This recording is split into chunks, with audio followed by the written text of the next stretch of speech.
I'm so sorry.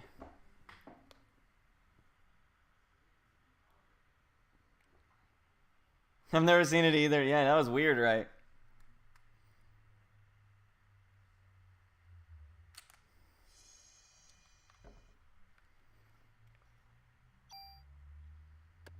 Opera scene again. Is this file correct?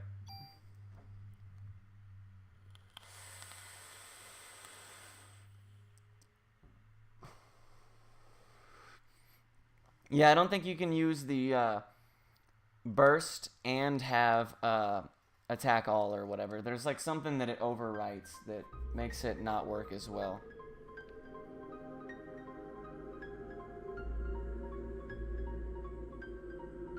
Tell you one thing though, my hand mashing is already starting to hurt. It's not good. Oh damn.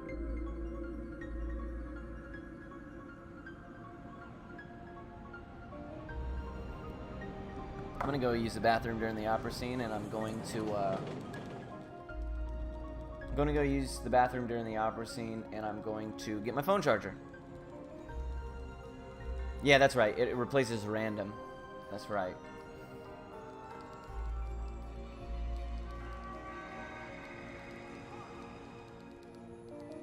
I don't have random though. I have target all, so I imagine that it would replace that. They're all in that same family.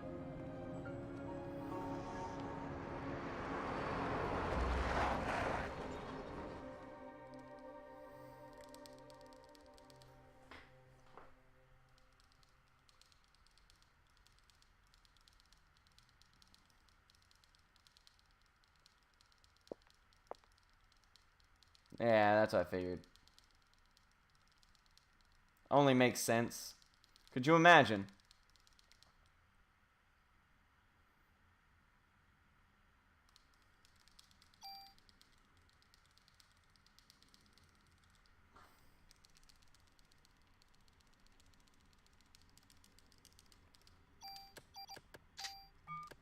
Oh, fuck. Forgot to equip the armor.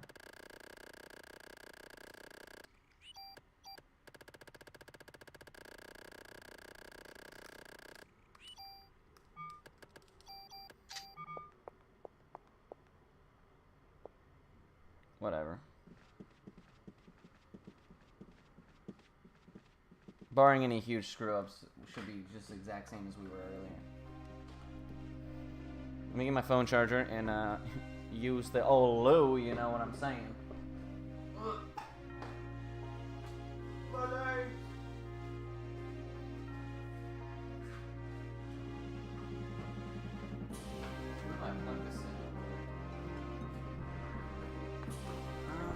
Fuck, I don't know what's what.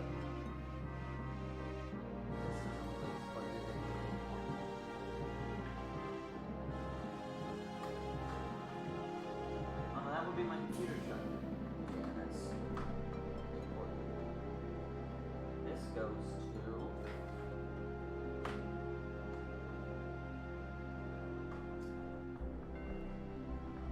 Oh, okay. So this...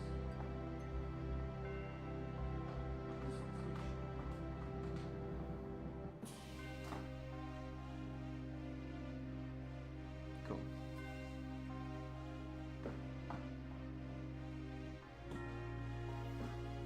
There we go.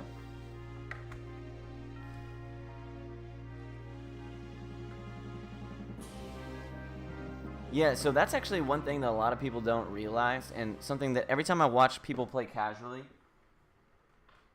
how big of a difference the lack of targeting is with random. The damage numbers aside, it being better and all that stuff, that completely aside, the amount of time it saves in being like for instance, there's a fight right before Shiva. There's a spider and there's the wolf man or whatever, the rat man. I don't know what it's called, but the spider where it'll take 3 shots or 4 shots. Let's say 4 shots. So you pump all 3 into the spider. Well, then you have to think, did I do enough damage so that I can use 1 of my next 3 bullets on that to kill him, and then 2 to start so that I don't waste damage. Like all of that, like it completely cuts it out. You just say, hope it hits something good, and that's how you play the game.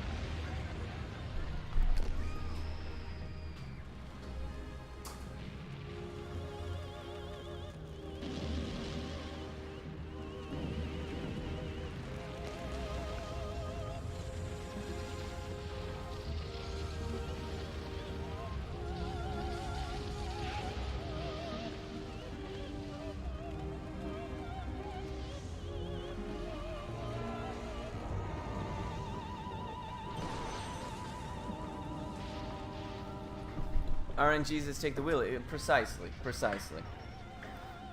I'm sure that, like, if you did enough runs without random targeting and stuff like that, you would, you know, obviously get a feel for things, but...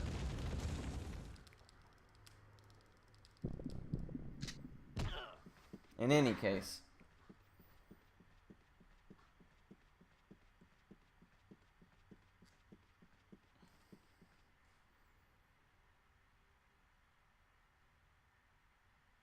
that load felt bad.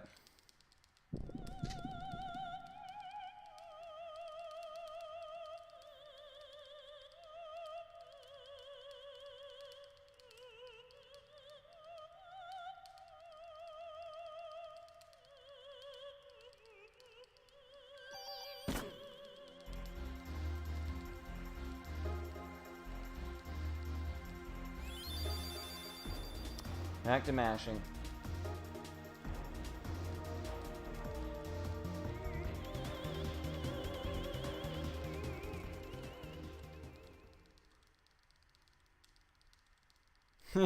New Game Plus is the only way I can 121. Nah, fam, everybody can do it. It's not that hard. I mean, it's not easy. But it's not impossible.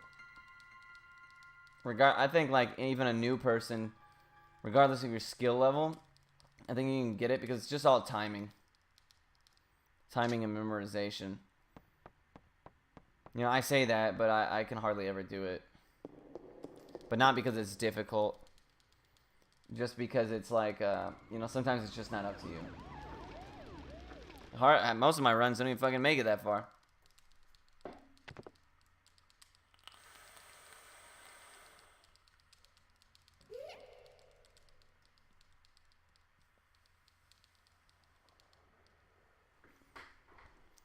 How do you guys feel about Vienna sausages?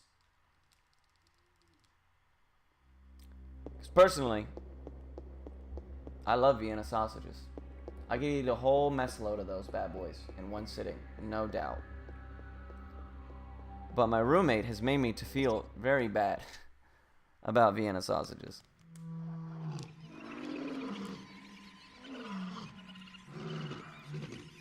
Nasty. See, I guess that's the general consensus. Do they come in like different flavors, dude? The hot ones? Yo, bro, load me up with 300 of those bad boys. I'll just be killing wieners like it's my job, dog. Hot ones are good. The buffalo ones are good. The smoked ones are good. Honestly, the worst ones are the regular, and I fuck with those too.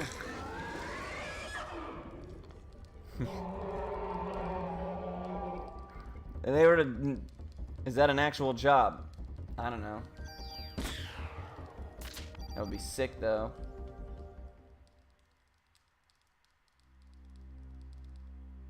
That would be sick!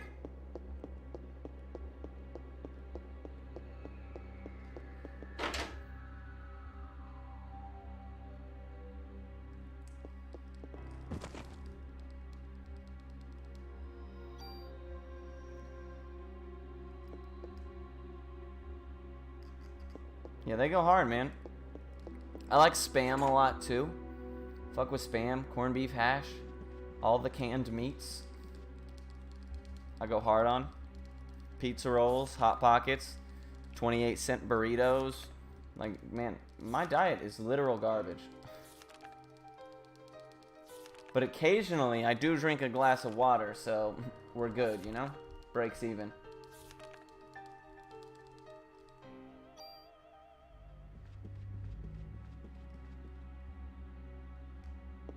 I didn't go far enough. Oh yeah, I eat so much Chuck E. Cheese pizza, dude. It's bad. I've actually started to cut back. Now I eat boneless wings with no sauce, and then I dice it up and put it in a salad. It's like a ghetto chicken salad. But like, I can eat a piece of Chuck E. Cheese pizza and then look down at the plate it was on, and it's just like a pool of butter and grease. And I'm like, God, dude, that's in my body right now as I drink my 9th cup of coffee. Yeah, exactly. See, I'm the same way. People are like, did you know that Spam and ramen and pickle juice and all these things, soy sauce, all these things that are like super high sodium and bad for you? And I'm like, that's cool. You know, they taste great, and that's kind of where I'm at in life. I still have the luxury of being like, taste is what matters in my food, based on my body weight and my age and everything. And so, you know, eventually I think I'll get to that point where I'm like, it tastes good, but I just can't afford to eat it right now. How do I look so good eating? Ooh, thank you, sir. I don't know. I don't drink. I think that has a lot to do with it.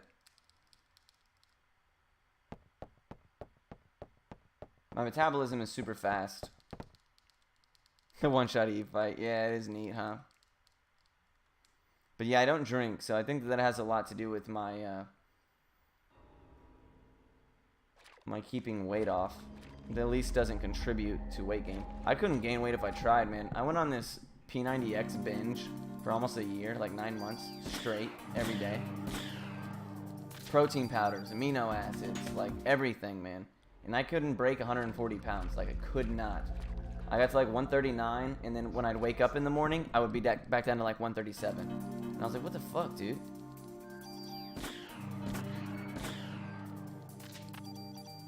Just doesn't work like that. I don't know what it is.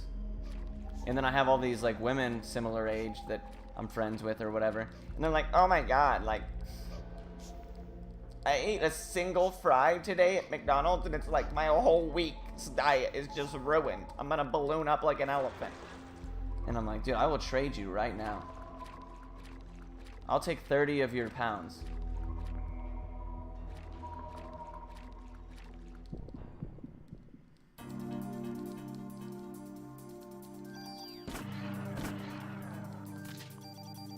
Yeah, it's crazy. My metabolism is so whack that like when I go to bed, I wake up like I lost like all that day's progress. And my friend is a personal trainer, and he was kind of helping me.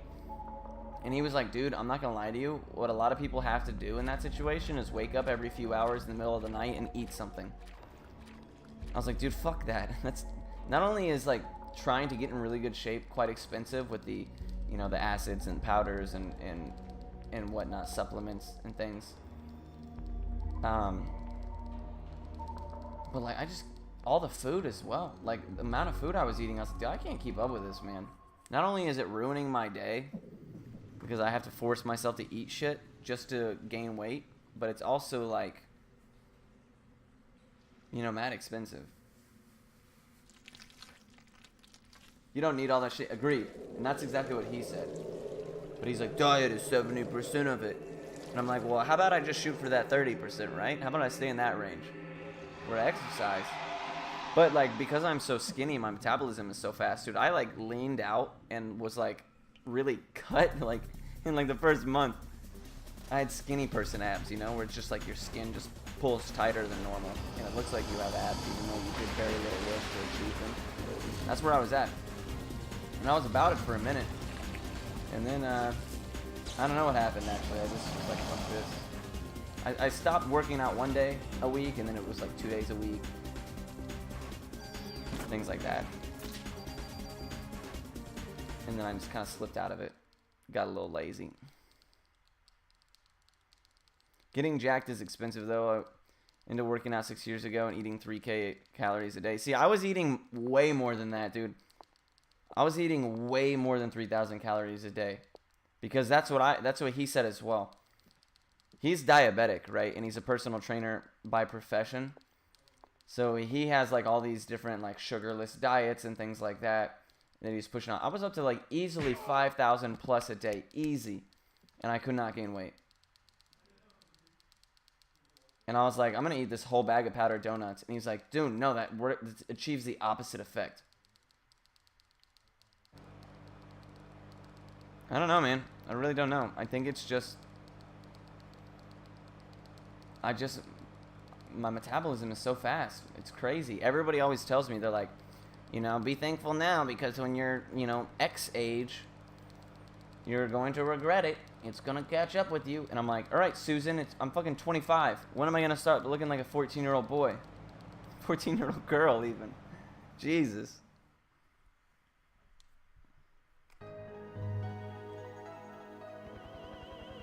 And then I run into the issue where it's like, if I grow facial hair, it grows in the color of my eyebrows and the color of my hair. So it's black and blonde.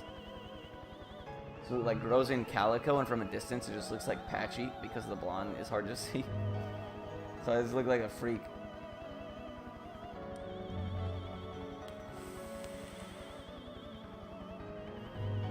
And that's one thing, no joke, I never poop. Like maybe once every 2 days. I'm like a once every other day kind of guy.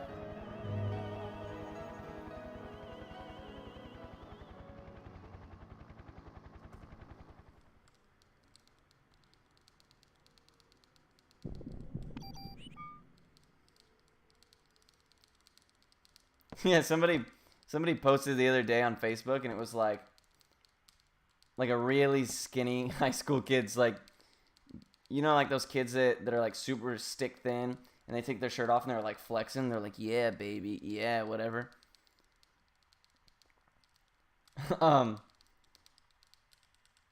Somebody posted a picture of that and was like, girls, you letting men that look like this break your heart? And I was like, god damn, that's me, dog. That is me. That feels bad.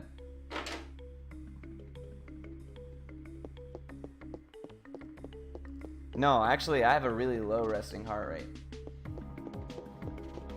'Cause even in rehab, they would always be like, your heart rate's pretty low right now. I'm like, it's always like that. Like in the 60s.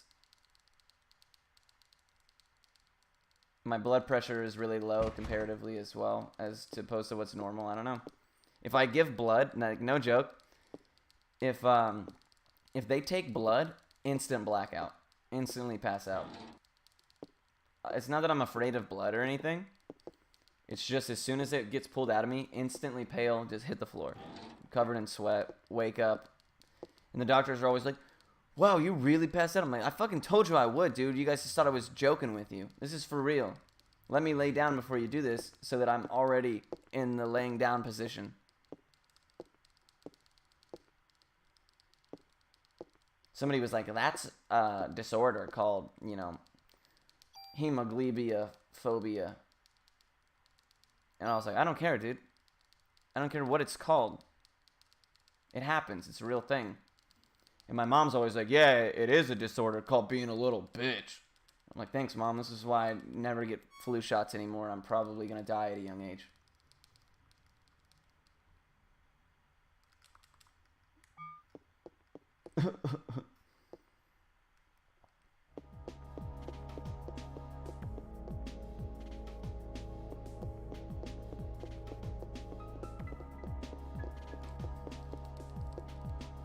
I got a concussion peeing into a cup after having blood drawn once. Yeah, dude, getting blood drawn fucks me up bad. I went and got an HIV test, or like the full spectrum STD test, because they were offering them for free for anybody who was in the treatment that I was in. And I was like, bet money. So I went, and I was like, not gonna lie, you guys are gonna have to lay me down. And I had this really cute, like, it was obviously like a nurse tech or something like that, assistant. And I was like, I'm gonna lay down. And she's like, okay, don't worry, you know, like, I've been getting better at this, blah, blah, blah. Everybody always says that. Oh, I'm really good at this. Don't worry, I'm really good at this. Like, I don't care how good you are. I'm really good at a few things too. It doesn't mean that RNG don't shaft you. But this woman could not hit my vein, even though I was, well, to be fair, I was coming off of drugs, right? So my veins were a little bit spotty to begin with.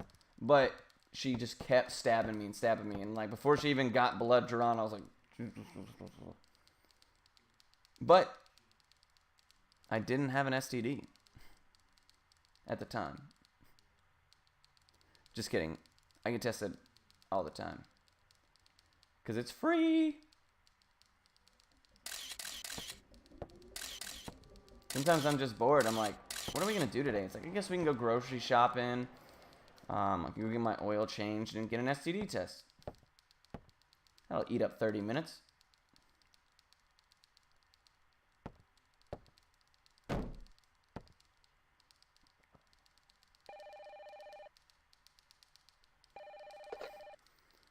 I like how Baker picks up the phone and it's just still there. He yells into his clenched fist for a bit. Oh, dude, really? Yeah, and it was obvious. I have, like, keep in mind that like, all my veins were collapsed at the time, so it wasn't necessarily super easy to do. But yeah, she just shank. To the point where she was almost like, we're going to have to probably do it somewhere else. And then eventually blood started coming out, and I'm like, passed out. And then all my rehab buddies that rode in the druggy buggy with me are sitting there waiting for me to wake up so we can go back to the treatment center. And they're like, dude, you passed out. And I was like, yeah, I know, man. Clearly, I passed out.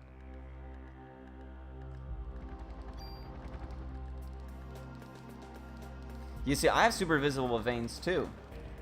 But they collapse pretty quickly after some, depending on the drugs that you're into at the time.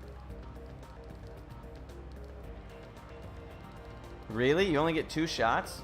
Jeez. Yeah, I was at a cool 16 shots, I imagine. And for babies, like my kid went and got her blood drawn, and I had her mom sitting there with her. I was like, I can't do it. I'll pass out. And they stabbed her like a bunch of times. And I guess like kids' veins are harder to hit or things like that. And I was like, she was like, dude, it was bad. You would have definitely passed out. I was like, oh. I was for opiates and opiates and MDMA are what I was. Opiates and MDMA are what I was treated for. As far as what do you call it? Oh my god, I can't believe I'm drawing a blank. Like, that was what they treated me for when I was kicking and basically coming down. What do they call that? Detoxing. That's what my detox qualifications were.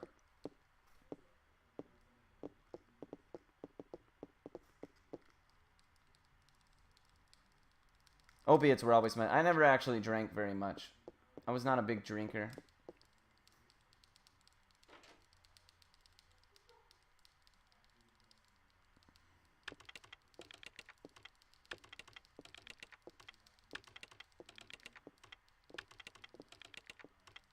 Rolling, indeed. Yeah, I was doing like, I was taking probably 2 or 3 exos a day in high school. I would go to class, rolling face. And Dylan, actually, Nightness, my roommate, we had PE like second period, and I would always take one at the beginning of the day, and then at lunch when it wore off, we'd take another one. But you can't really, it doesn't really work that way, right? Like, after you drain so much dopamine or serotonin or whatever you want to, you know, regardless, you take it to no effect. But I remember, like, I would roll into PE and see Dylan and be like, dude, my pupils would be like the size of the moon, and I'd be like just jamming old school hard trance music in my earphones, and I'd be like, dude, I'm fucking rolling right now. I'm gonna hide behind the bleachers and just roll face. And he would be like, all right.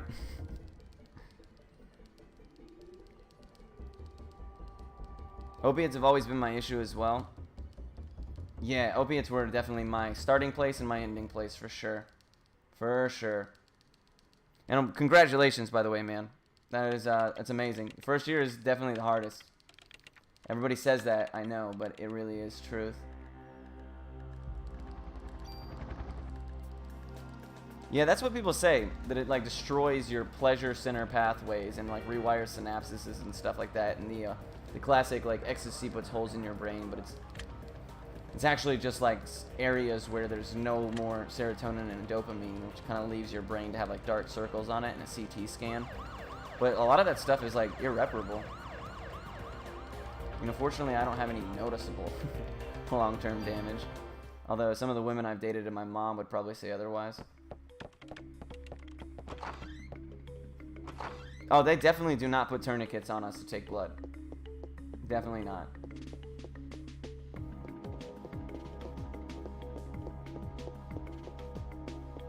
It's not very, it's not, I mean, off the top of my head, I can't think of any times that I've given blood where they put tourniquet on me.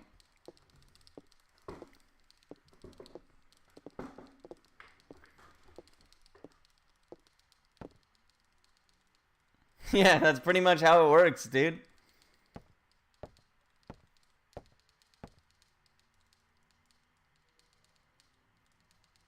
Yeah, they're always like, all right, we're going to take a little bit of blood. And immediately I go, oh, God. Oh, no. Oh, no. And I start panicking. And they're like, it's okay. I'm really good at it. And I'm like, that's what they always say. I need to lay down. I'll pass out. And they're like, you're 25 years old. Come on, man. It's not that bad. And I'm like, no, for real. You guys are going to have a lawsuit on your hands. Let me lay down.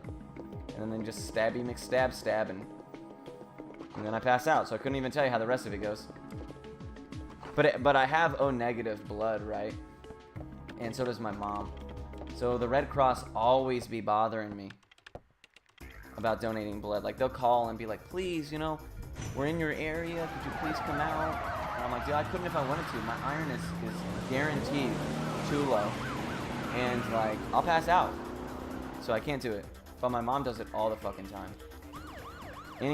She actually gets really upset when she goes and they're like, sorry, you've given blood too recently, or sorry, your iron's too low. Like, it'll bring her to tears, bro. Like, she's just kind of person she is, but I'm like, fuck no.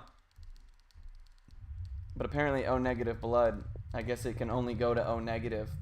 Or I think it's O negative can only receive O negative, but it can go to everybody. So when you don't know what kind of blood type your patient has, you give them O negative until you figure it out. But if they have O negative, then you're drawing off a much smaller supply because it's, you know, more rare to begin with, and they can only accept O negative themselves. I think that's the methodology.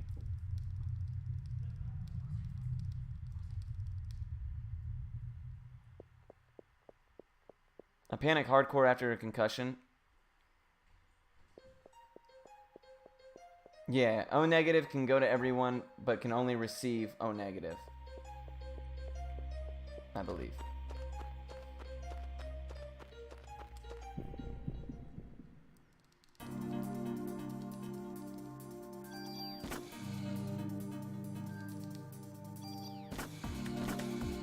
Oh, that's lame. Should have waited a little bit longer.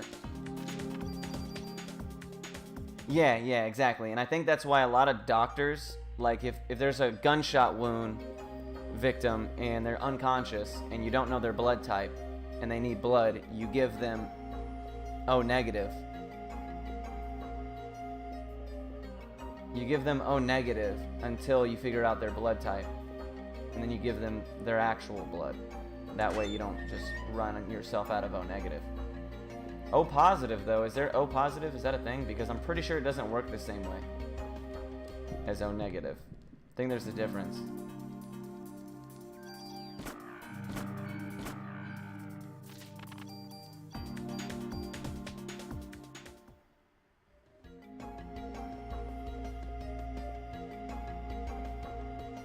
How long does it take to type blood? Oh, I don't know. Especially if they're bleeding out, you know, right? It's like, oh, look, I got some right here.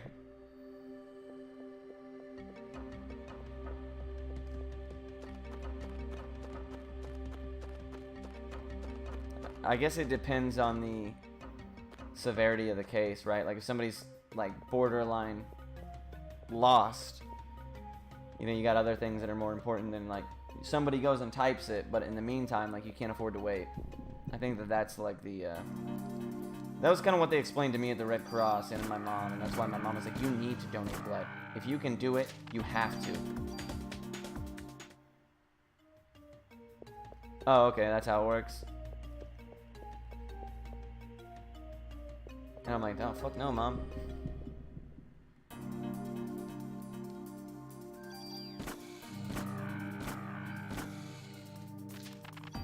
Not to mention I'm mad iron deficient.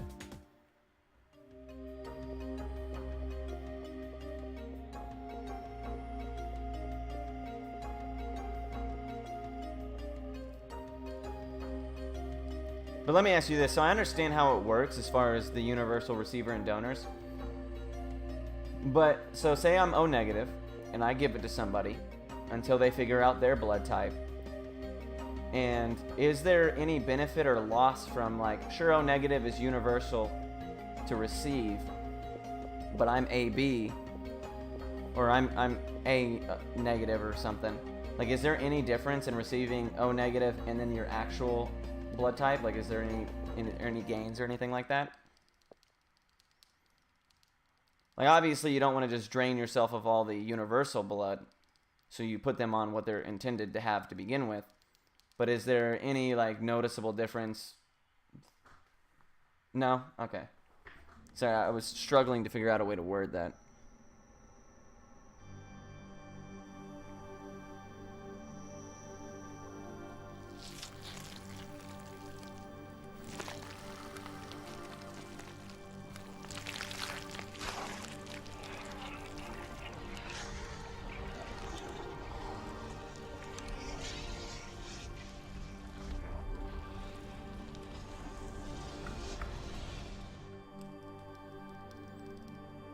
Yeah, see, I wouldn't mind donating, but I just can't.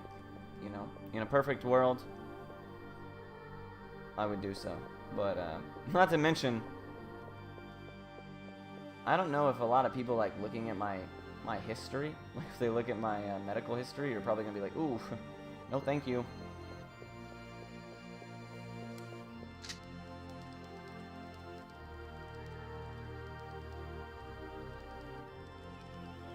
Interesting scene. Yeah, it is one of the more barbaric scenes in the game. Everybody just melts into goo. Availability, yeah. See, I figured that was the biggest factor. Which is probably why they always bother us to donate.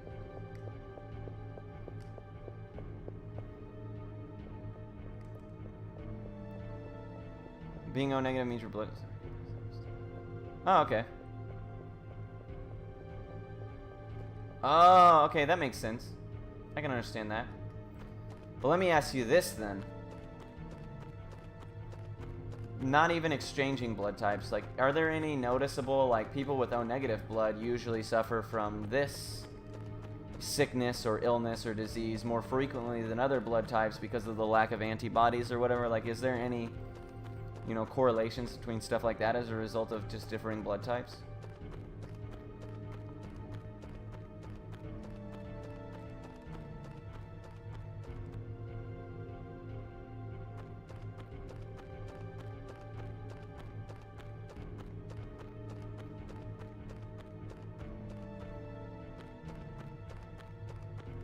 People with O negative blood are more likely to get mad cow disease. You know, obviously a bad example, but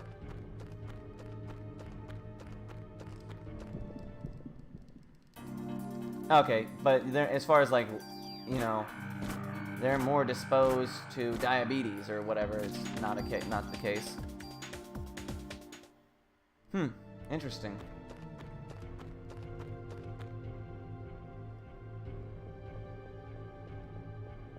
What a biology lesson we're having here while we play Parasite Eve, one of the most biologically incorrect video games there is. Hey, Crazy, thank you so much for everything again, man. Hopefully I can have something to show you. We'll see. No, I mean, like, not even like talking about donations or receiving or anything like that. Just talking about in general. Like, this baby was born with this blood type, which means that when he's 35, he'll be more genetically predisposed to, you know, liver disease than people with a whatever blood type. Mitochondria is the powerhouse of the cell.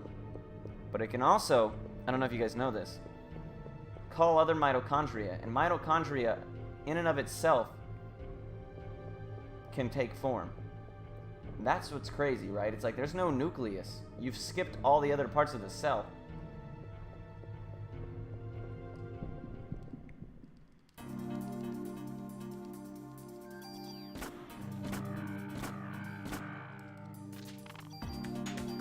I know, trust me. I made that little macaroni diagram in 5th grade.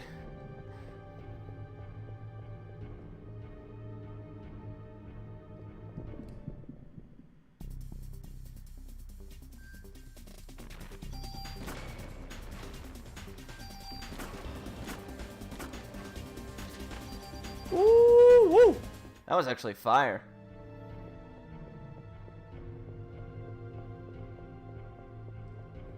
Yeah, we one-shot everything in the game on the New Game Plus file. This category, that's the way it works.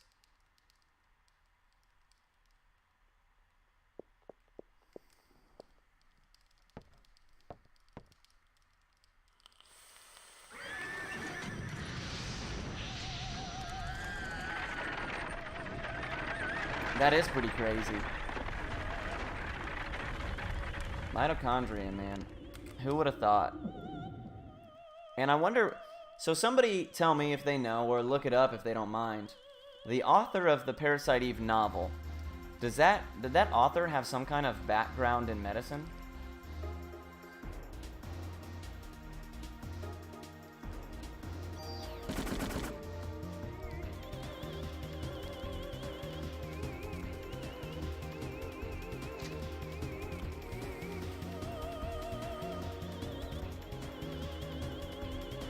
Because I wonder, where does an idea for that stem from?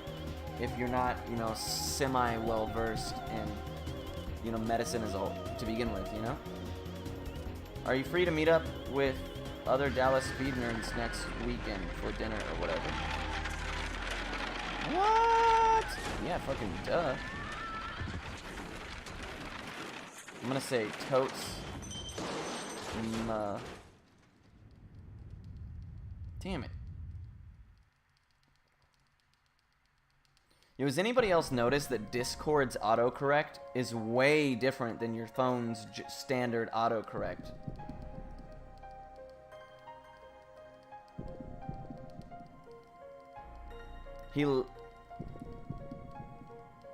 Oh, holy shit. Yeah, that's serious. That's not just a background. That's a serious background. Oh, wait. Not like in 2 days. Right? Question mark?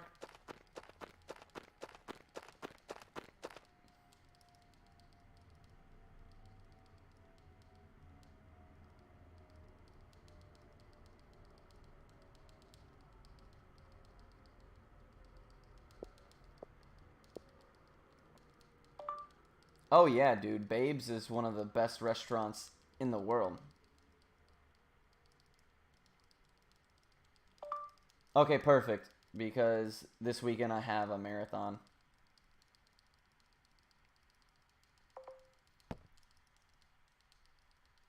Damn, that's crazy. That's a serious background.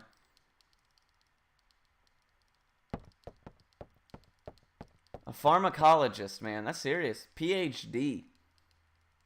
Lectures on microbiology. So yeah, he was well versed. God damn it, JT.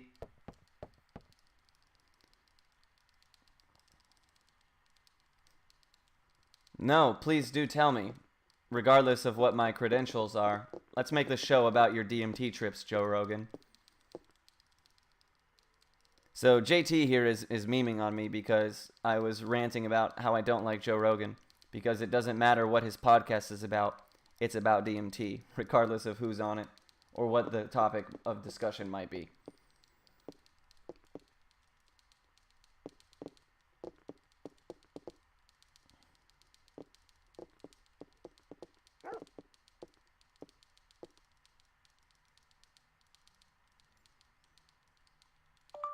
Looking forward to it.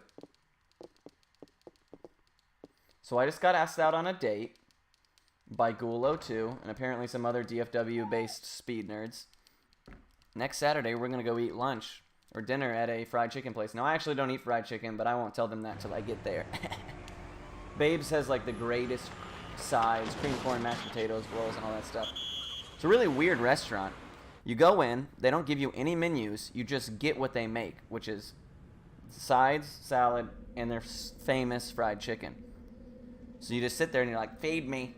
and then they bring out just fucking like feeding trough amounts of food, and you just, it's like the most American thing ever. But yeah, I don't eat fried chicken. And people are probably like, oh my god, is it because you respect chickens or something like that? No, it's not. Actually, I have a weird thing about grease. Like, grease gives me really, really bad panic, like anxiety, like panic level anxiety. So I eat anything that's greasy with a fork and a spoon, or fork and a knife, and things that you can't really work a fork and a knife with, like fried chicken, I just refrain from. It's weird. That's one of my two things, right? I have two really weird quirks like that. The grease one is a big one, and my roommates will vouch for it, how severe and bad it is. It's serious. But my other one is toilets, right? Like, I cannot flush a toilet unless the lid is entirely closed. Like, all the lids. Now, if I'm in a stall that doesn't have, like, a top lid, you know, sorry, it's not getting flushed.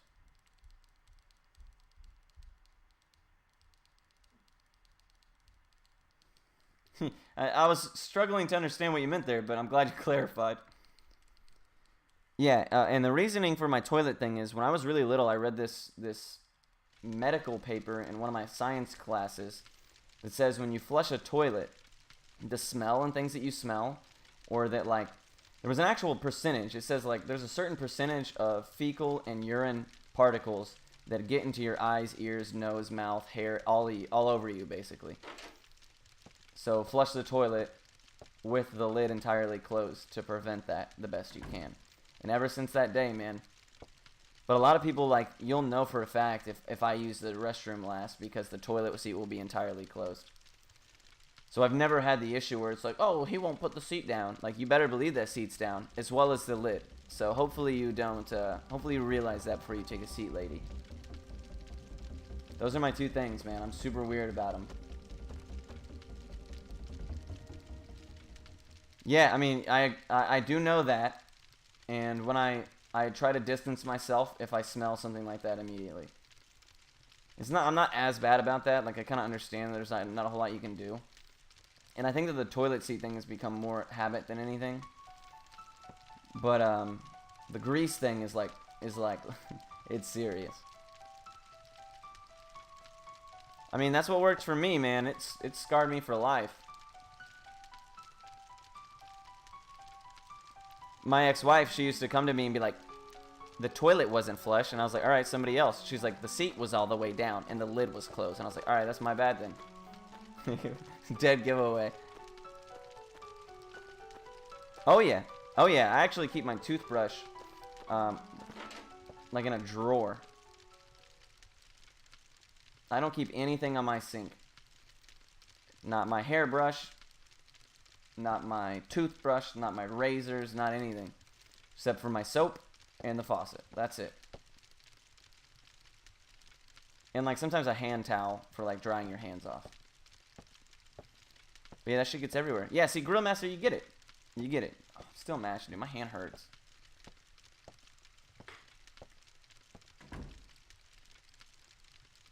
My toilet isn't the same room as my bathroom. Yo, that's so European of you.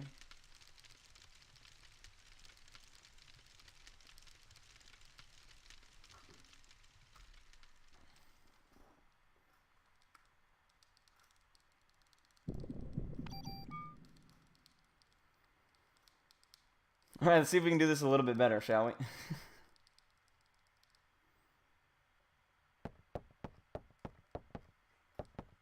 So we do have to go to the gun shop, which means that I'll go to the gun shop first, because it puts you in a way better angle when you're leaving the pharmacy to get into the car.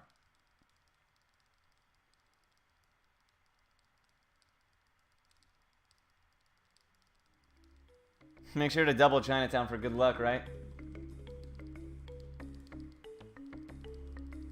You know what's crazy is that run was so good that I don't know if I'm ever going to even have the energy or the desire to try to make it a lot better or to clean up those mistakes. So forever, fucking Chinatown will haunt me. And it'll always be there until somebody beats it. It's not going to be me.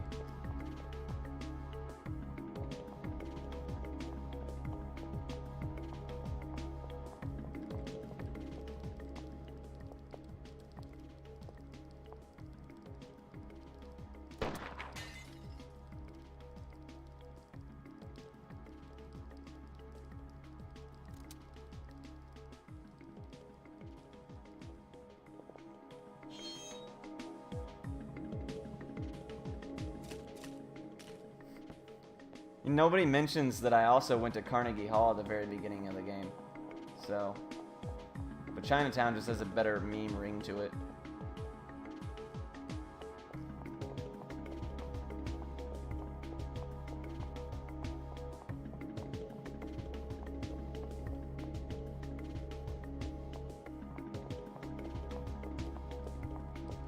Man, that movement was so good between those two screens. That was super good. That was a flawless movement. Didn't happen a whole lot. Felt good.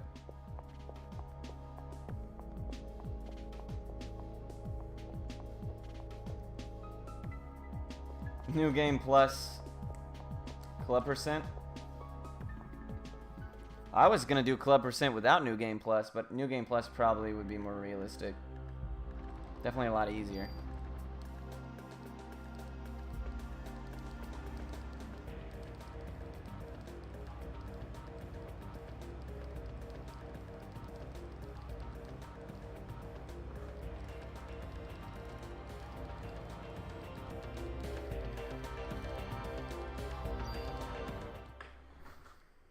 Forget it, bummer. It's Chinatown.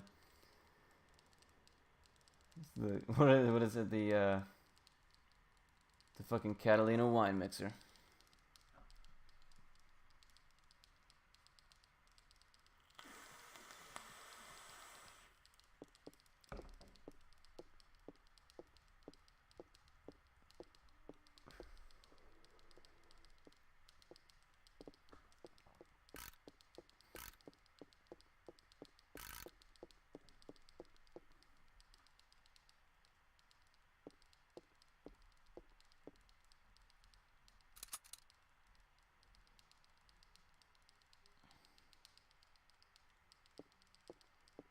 So I'm almost a minute ahead. I'm about 49 seconds ahead, it looks like.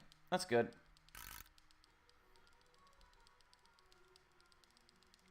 If you've never seen the film Chinatown, I've not actually. I've not seen the film Chinatown. I've also never seen, what's that really, like, parody Kung Fu movie? I think it's called Kung Fu, isn't it? People always give me shit. They're like, how can you have not seen Kung Fu? I'm like, I don't know, I just never got around to it. Isn't that what it's called? Kung Fu? Something like that.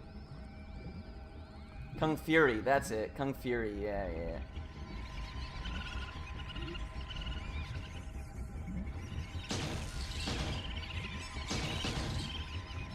I've watched like clips of it and I'm like, this is dumb as shit.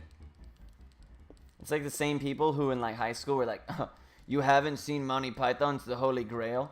You're literally a flawed human being. And then I watched it and was like, I mean, yeah, it's funny. But I don't feel like, you know, I should have been chastised and burned at the stake for it. It's not that funny.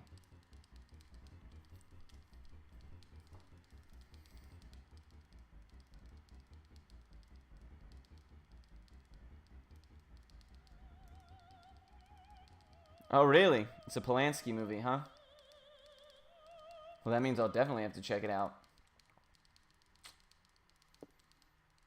You know, I like Monty Python, like, as far as, like, what they did for comedy and everything, and I can appreciate, you know, how clever they are. But, like, that movie had, like, such a cult following, at least it seemed to me in high school. Like, people were memeing that shit so hard, bro. Like, it was like, this is the funniest thing ever, and if you haven't seen it, you know, you deserve to die. And then I went and watched it, and I was like, okay. Yeah, I mean, it's got funny points. But I don't think it is what you guys have made it into, I'm afraid. Step Brothers, yeah, Tense, that's another good example. Ron Burgundy, what is that, Anchorman? That was a quite big meme quote movie for people. And I was like, yeah, guys, we get it. It's a funny movie. What do kids quote now? Fortnite?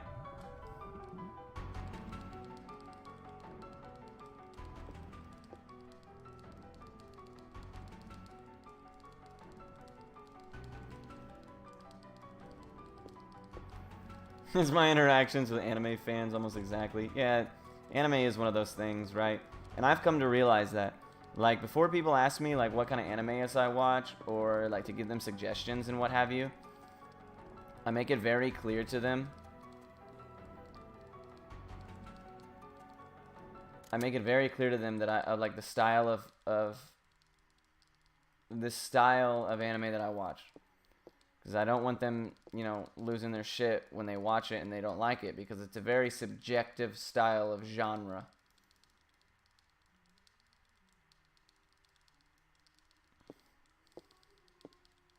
John Fortnite Kennedy.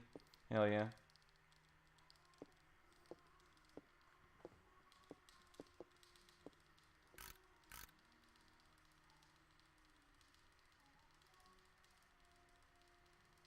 Oh god. Every time I see a YouTube link, I fear a little bit. Oh, hell yeah. Ain't nothing wrong with that. Keep jamming the jam. What type do I watch? I'm really into cyberpunk. I'm really into like police, detective, and I'm really into like mystery. So usually those all come together pretty well. Like in a similarities, things like Psychopaths, Ergo Proxy, Monster, Darker Than Black to a degree. Death Note, I didn't mind. Code Geass, I liked a lot. It's like my favorite. So all those types. Psychopaths, exactly. Oh, my chat, you know, I gotta remember that chat is behind them. Like, I just said I saw Monster, bro. It goes so hard. Yeah, all those.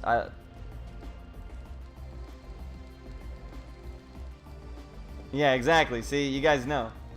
You guys know. But, oh, like, one of my favorites, like, Erased, obviously, was amazing. I loved it. Any mystery, Bungo Stray Dogs, I was a big fan of. But one of my favorites is called Ungo, and it's relatively, like, you know, in comparison to, like, a lot of pop culture anime, Ungo is relatively underrated and obscure. And I tell people all the time, I'm like, Ungo, I loved it. Loved Ungo, it's amazing, blah, blah, blah. And they're like, oh, okay, and they go watch it, and they're like, that was just weird. Or Ergo Proxy is another one. Where they're like, that was just weird. It wasn't even that good. And I'm like, alright, fuck you then. Shiki? No, I don't think I've seen what you just said. I appreciate that, Gatsby. You know what? We actually should listen to this just to bring us luck for a minute.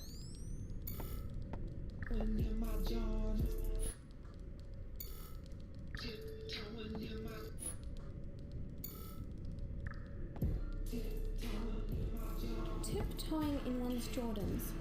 What on earth is all this riffraff about? Yeah, Ergo Proxy is fucking awesome. What's the one that the guy who died made that made Paprika and everything? Paranoia Agent, liked a lot. That was a viewer suggestion. The run has been blessed with tiptoeing, so you already know it's guaranteed world record. Yeah. Yeah. Tiptoeing in my Jordan. Tiptoeing in my Jordan. Just got the porch tip. We can stop it now. You motherfuckers boring. You sleeping on me. It does. It does. It's a run blesser. No doubt. Ergo Proxy was fire. I loved it. Ungo, I love. Monster, I love. Code Geass is my number one, though. I don't know why, but I just... When I finished Code Geass, I felt like a piece of me was dead inside because I'd never get to experience watching that show again. Or, like, any more content for the show. Yeah, that guy's a fucking legend, bro. An absolute legend. Ripperonis to, what is it, pancreatic cancer or whatever. Everything that guy made was like, just, you know, unheard of, hella interesting. Like, the concepts and the execution and the animation and all that stuff, just super unique. People say that about the Devilman Crybaby ping pong guy these days as well, though. But Paprika, Perfect Blue, Paranoia Agent, those are just a different level. The guy who created, no, not Riff Raff. We're not that lucky. The guy who created Paranoia Agent and, fuck. And, usually we level up in that fight, I think. Maybe not. Maybe we're just bad. Paprika, Perfect Blue, Paranoia Agent, that guy. He died at a relatively, you know, like in his 40s. Yeah, Nightness showed me Paprika and suggested Perfect Blue, and then a viewer suggested Paranoia Agent. This was actually a show by the same guy. You know, man, everything, I went and looked at that guy's entire career profile, and like, it's all just fire, dude. Straight fire. Yeah, Japanese guy. Well, no, for some reason I want to say he was like South American. Like, I don't actually think he was Japanese for some reason. Something inside me tells me that that's the case. Oh no, he was. So you know what it is? It was it's the guy who made No Game No Life, which is another show I love. He's South American.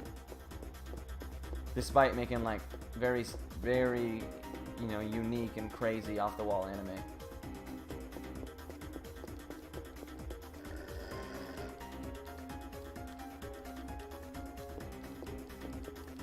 No Game No Life, love it. I have it's like one of the only animes I have a shirt of, just because the shirt was it just says No Game No Life. It's not like, you know, weeb waifus on my shirt or anything that I have to live with. It's presentable. Parasite I liked a lot. Claymore I liked a lot.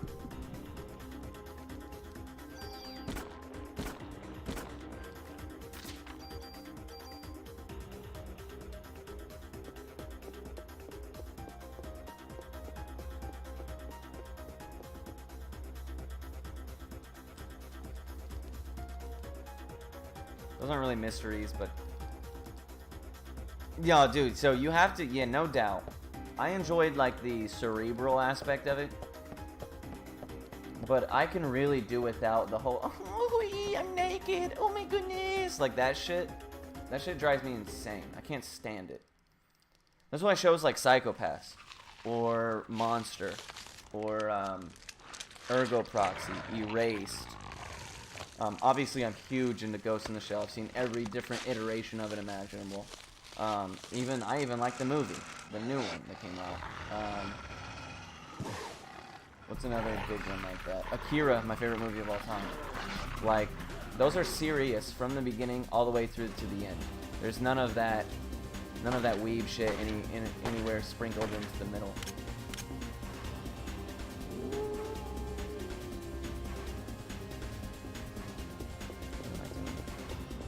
Oh, there's also a decent one I watched on...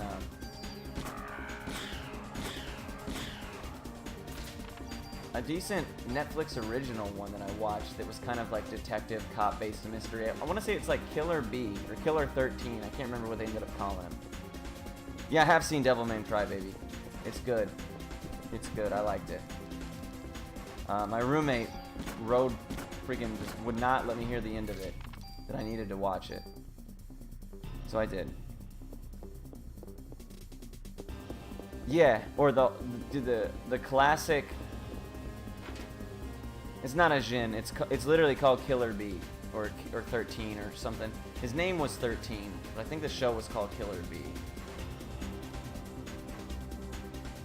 But I have seen a Jin. It was all right. I have seen Knights of Sidonia. All right. Legend of the Seven Sins. Is that what it's called? Seven Deadly Sins.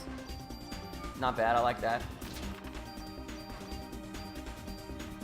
Trying to think of other Netflix originals I've seen.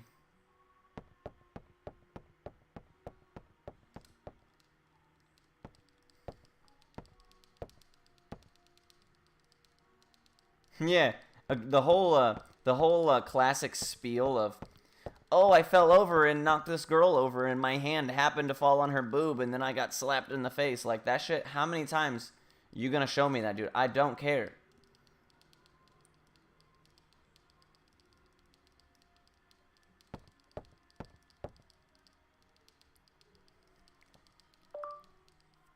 Got some real JT audio levels going on out there at Kappa.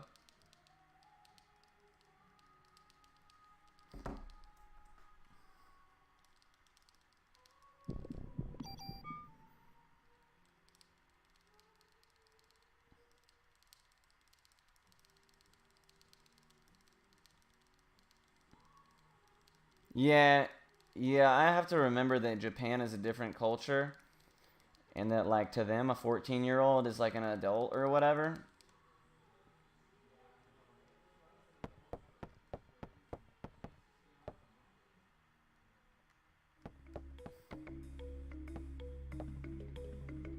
But it's still, it's weird to me.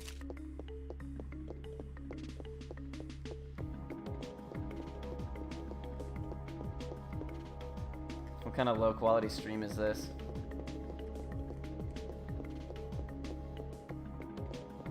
I'm playing Parasite Eve, so the lowest of qualities.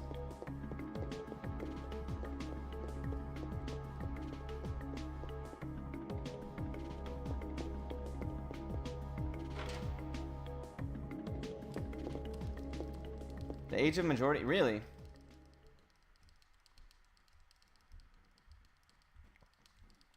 I was just memeing, I didn't actually care, you didn't have to turn it down.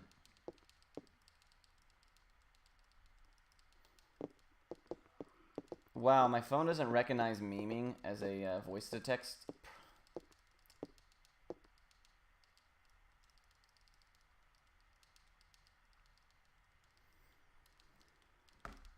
Age of consent is 13, but laws make reality make it seem like still, dude. 13? Are you kidding me? I couldn't make a decision on what I wanted to eat at Taco Bell at age 13, much less if I want anyone's wiener near me. That's, I mean, that's probably, you know, I've heard from people who go to Japan that they really undersell and emphasize the amount of sexual assault that goes on. That it's like that it's just a constant, non-stop ordeal. And I have to imagine, you know, having age of consent at the age of 13 probably does not lend itself too kindly to that.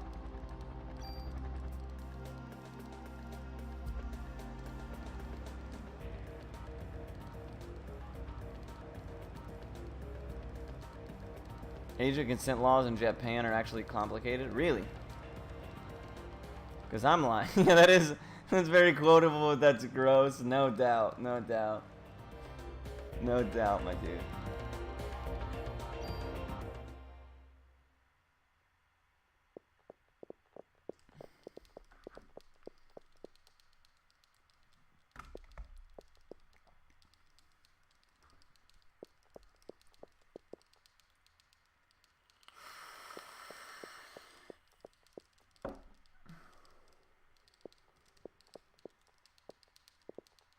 Wow. Okay, that makes sense.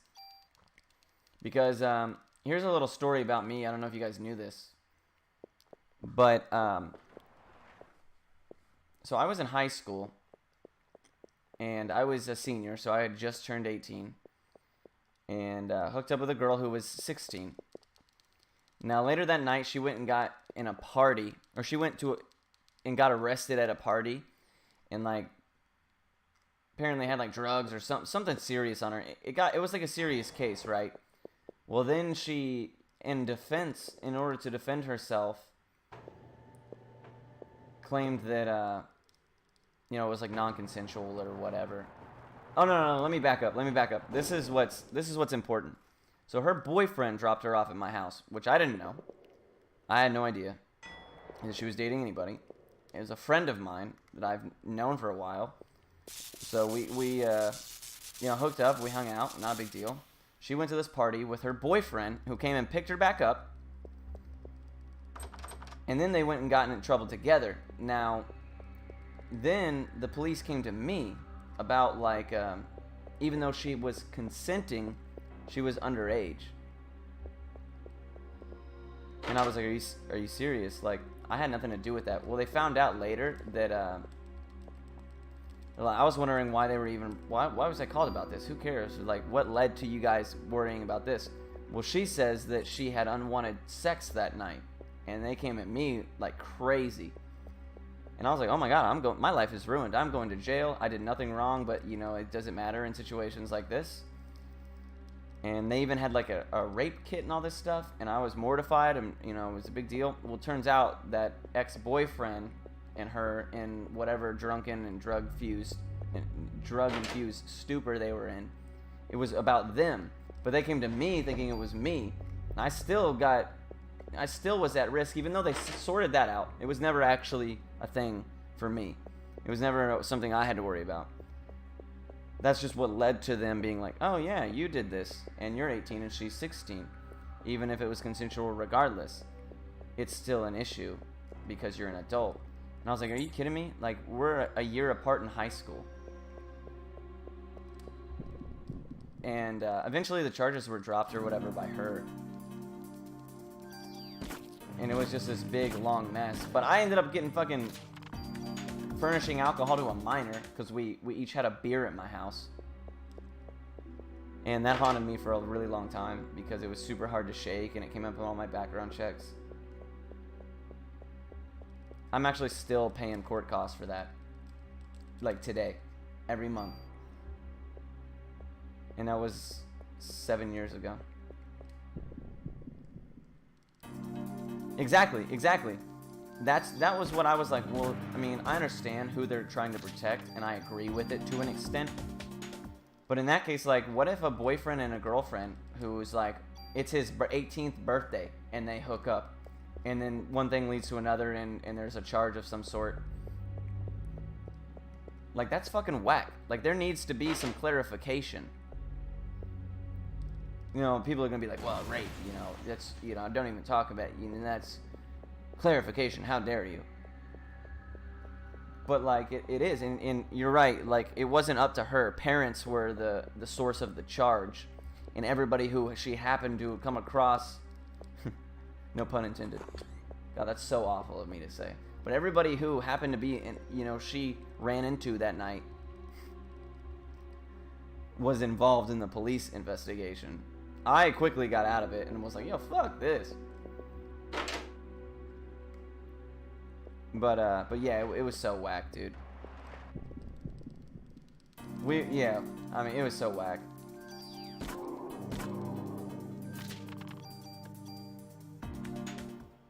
Yeah, in Texas, that's how it is. Well, but the thing is, in Texas, 17. Yeah, 17. That's it. It's 17, I found out. 17 is the age for a legal consenting adult in Texas. And I was like, are you serious? Like, this is what we're gonna fucking fight over days? For something that, like, no one did any wrong and she wasn't even concerned. Like, she never even mentioned my name. It was never an issue for me. It was her mom who, you know, her baby couldn't have done so wrong, but she got arrested for, like, serious drug charges or something.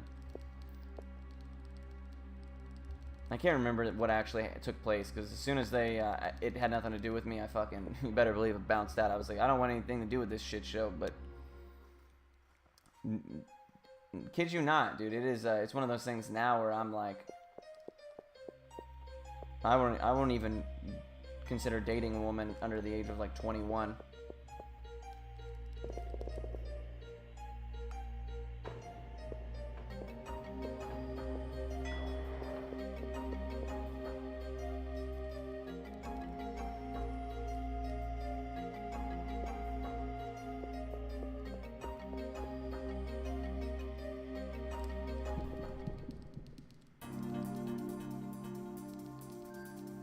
Yeah, that is crazy, Chrono. Oh, wow, that's so much ammo I just dodged. Exactly. And that's... So funny you mention it. When I do, like, my drug awareness speeches, or when I go and do my public speaking for, like, drug-based things, I talk to counselors and school employees and whatnot. That's one of the biggest things I say, is, you know, we teach our teenagers, once we came to the terms with the fact that, like, we can't stop them from boning. Like, it's never gonna happen. So the best way to do it is to say, you know, like, don't. And if it happens, these are the ways to do it, where you're at the lowest amount of risk or harm. And drugs need to be taught in that same way, because it's like the scare tactics of dare. You're gonna fucking die. Watch this episode of, what is that TV show? Intervention. And be terrified. Like, that's not how it works, and it doesn't help anybody.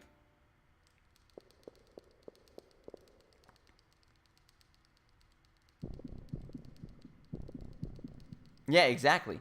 boyfriend 17, girlfriend 16, and on top of that, you can get legit sex offender charges. Like, you have to register and shit. And that follows you around for the rest of your life. And that's one of those things, and, you know, for good reason, that people are judge first, ask questions, judge first, clarify second kind of thing. And, you know, I can understand that 100%. But it's just like, man, those things like, there was a kid who, was like, got drunk and peed in a like a parking lot and got like an indecent exposure charge, had to register as a sex offender. And then one day somebody came to his house and like beat him up or murdered him or whatever because he was on the sex offender registry. And I can't remember, but it was like, I don't know if it was like on the registry it lists like if you're a child-based offender or what the situation is, but it's one of those things that's like, man, these are like damning, absolutely life-ending titles and labels to put on people, and sometimes, man, clarification is kind of important. And yeah, exactly. Boyfriend 17, girlfriend 16, they have to break up, basically, or never bang. Or at least don't let people find out about it. Which is so unrealistic, dude. Especially, you know, it happens younger and younger as the years go on. No, I apologize if people are offended or I mean, I don't really, because, like, that's just weird shit happens in this chat. We talk about memes and tiptoeing in my Jordans, and then we're talking about the age of consent. It's just kind of what happens here. But, I'm not meaning to piss anybody off or hurt anybody's feelings.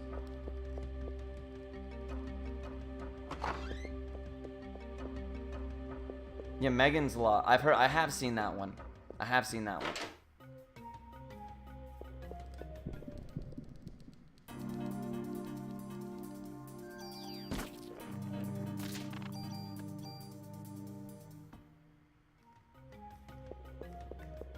Ah, damn it. I didn't probably need that, but it is what it is. Quote one, man. Always there to remind people that I am a good guy at my core.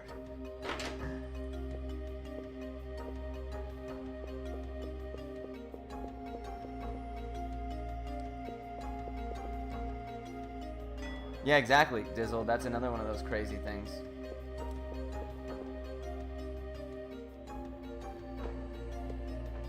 Oh, dope. That is actually mad decent info right there, crazy. Thank you. No warble garble. He woke up and was like, fuck! And went back to sleep. My man. Thank you.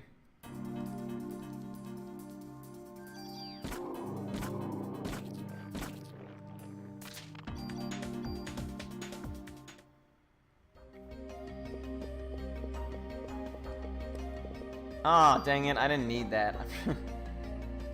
It's so instinctual, man.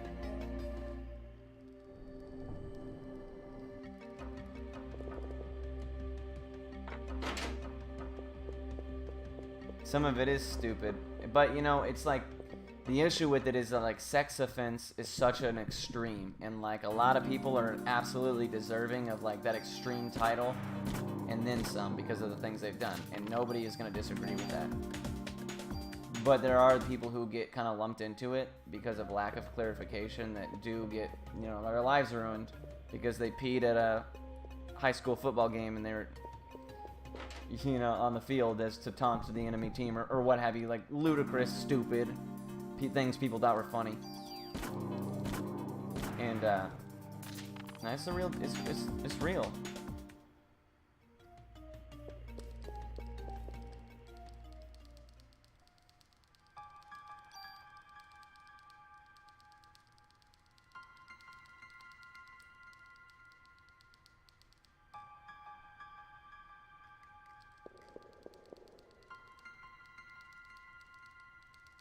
Yeah, and it's true.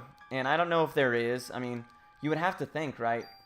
You know, there is tiers, or there are ways for, like, legally for things to be considered different or looked at different ways for exactly what you just explained. Like, some guy peeing on the side of the road as opposed to, you know, something much more vile. maybe there is, but you know, when it comes to like a website that says red dot, you know, there's no story there, which, you know, most of the people, I totally understand, and I'm not saying it shouldn't be that way, but there's a lot of people on there that do deserve that red dot, and then some. But it always makes you wonder, you know?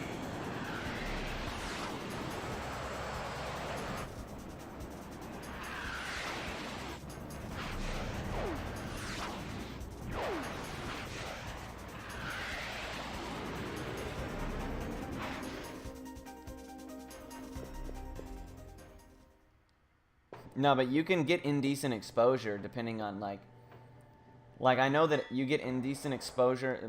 The example I was using for like, I read a story where there was some drunk, you know, 17-year-olds or whatever at a high school football game, and because they and to like taunt the enemy team at the end of the game, this dude like whipped out his junk and took a whiz, right? Which is all well and good fun, but because he did it at a school, he got like had to go on the sexual offenders registry, and it had the children asterisk or whatever.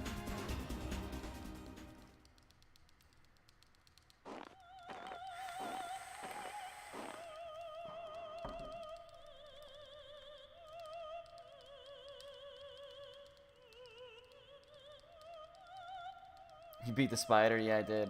I don't know what Crazy's pace was at this point or whatever. I'm not even going to bother looking. We're just going to keep mowing through this and see what time ends up like at the end.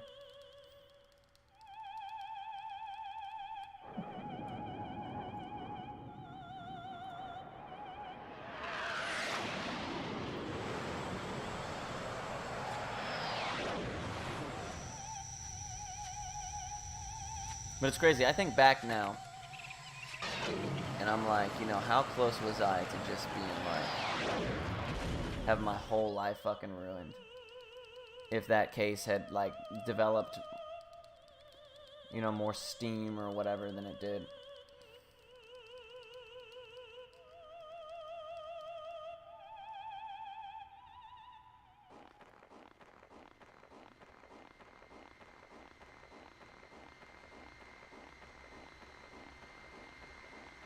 Damn, I wish I wasn't out of Twizzlers.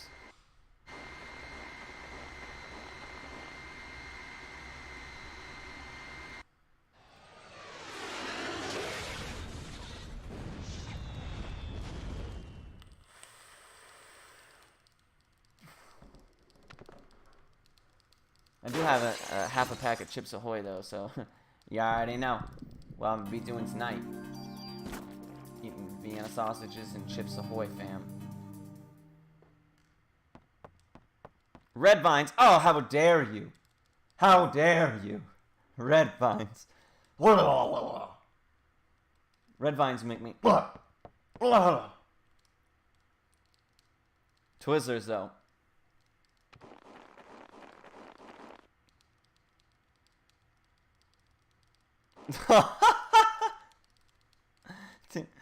Oh no, Katsu, no. No taste. I'm not gonna lie to you, the difference between Red Vines and Twizzlers to me is like, Red Vines are very soft, right? I don't like the softness of them. That's what irks me.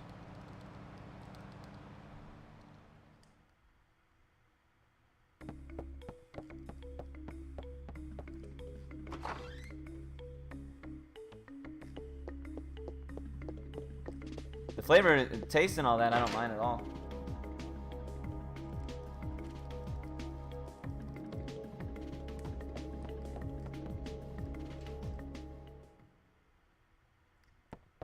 It sounds like American Dad or some shit.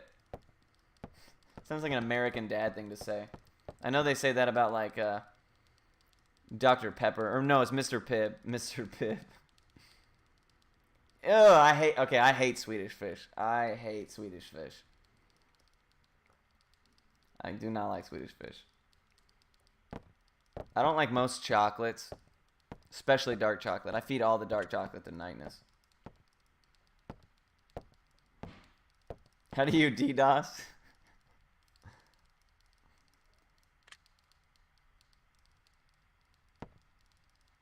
My kid, she got Swedish Fish. Oh, you know what I fuck with heavy though?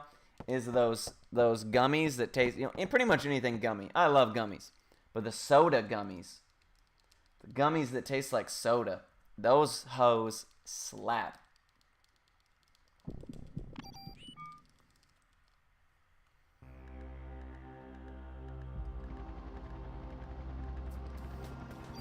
Make sure we don't fuck up Chinatown.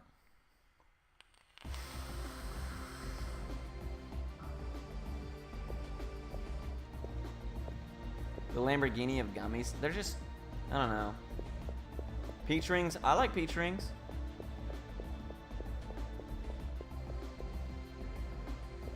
Lamborghini of gummies.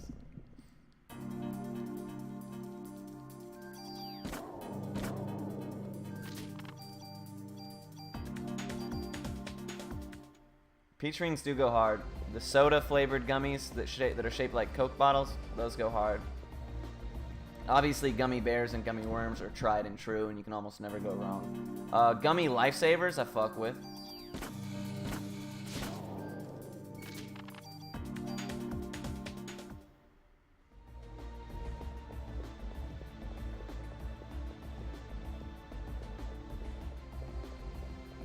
John Mulaney, huh? I'm semi-familiar. My ex-wife's, my sister-in-law, basically, ex-sister-in-law, whatever that is now. Huge John Mulaney fan. Yeah, pretty much any gummy candy I run a train on. No questions asked. Except for Swedish Fish. I don't consider those gummy, dude. They're very stiff.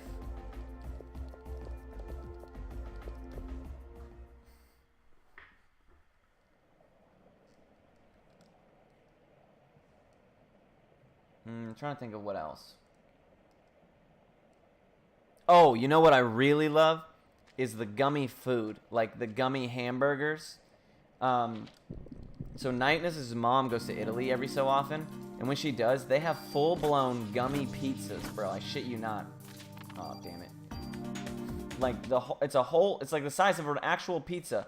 And every different thing is gummy.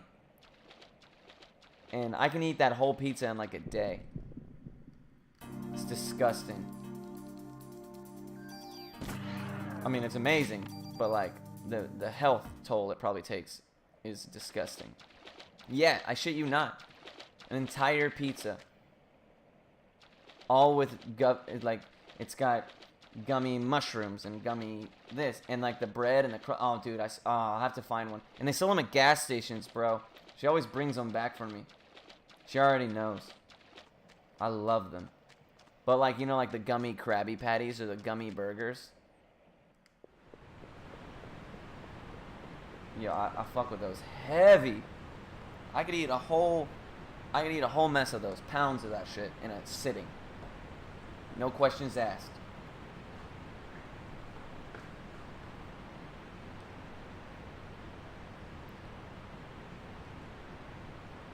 Gushers? I don't mind Gushers. My issue with Gushers, and same thing with like fruit roll-ups, is that it's like I don't get enough. Like I gotta eat like 4 packs of Gushers to feel like I've you know, appeased my sweet demon that lives inside of me.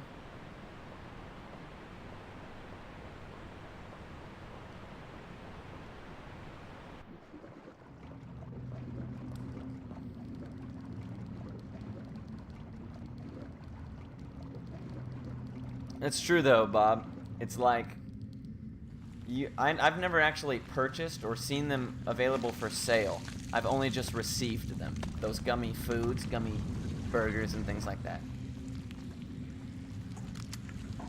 I need to order like a 5-pound bag of that shit off Amazon. Let's see what our options are, shall we?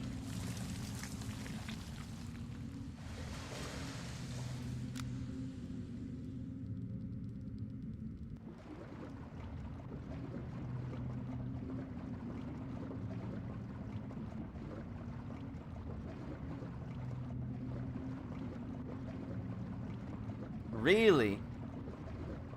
Giant gummy dildo? I'll do it. I'll do it for the memes. I'll eat that shit on stream. If it tastes like the Krabby Patties, I'll do it. If it's more bang for my buck, no pun intended. Why did I do that? Some habits, man, they die too hard.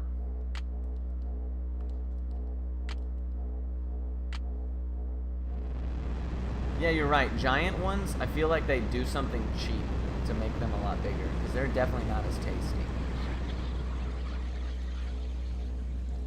I totally agree.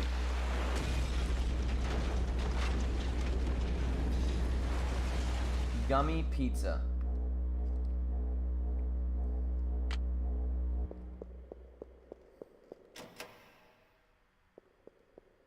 See, these are not the same as the ones they have in Italy. These just like, they're like tiny pizzas.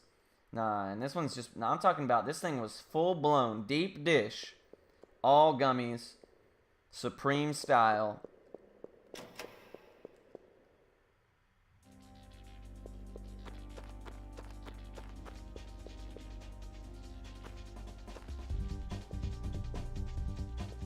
An 8-pound black silicone dildo after I left my business. Dope. Yo, ooh, Arby's. Uber Eats? Oh god, it's even worse. Yeah, I've actually never met anybody that's like, yo, Arby's, best restaurant ever.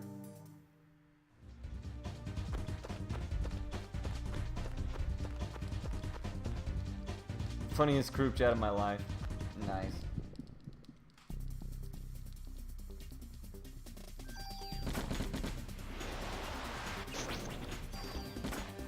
Oh wow, that sucks.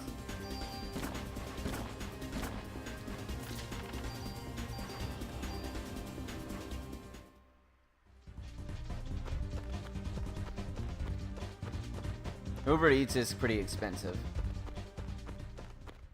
I mean it's not expensive, but it definitely adds a bit of cost to things that would otherwise cost not nearly as much. Like a $5 meal from McDonald's is like $8 or $9 off of Uber Eats. Like, nah, dude, I can drive. Like, I'm not that lazy. My laziness isn't, I'm not $4 worth of lazy for a fucking Big Mac. You're not worth a Big Mac.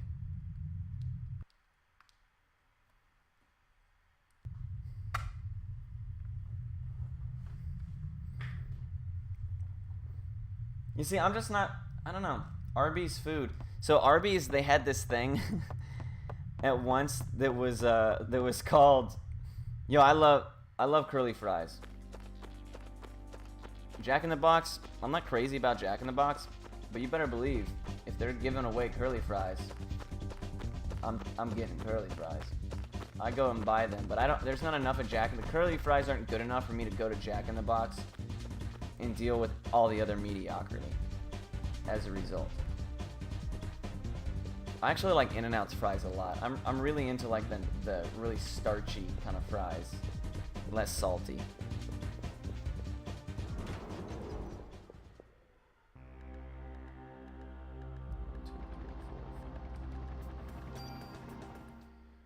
But what was I gonna say? Oh, so Arby's once, they had like this brisket thing they were advertising. They were like smoked for 13 hours or something like that. And I went and got it and was like, fuck it, I'm gonna try this bad boy. I'm from Texas, like we know brisket. And I got it and I was like, what was it smoked in a dishwasher? It tasted like Dawn. It was terrible.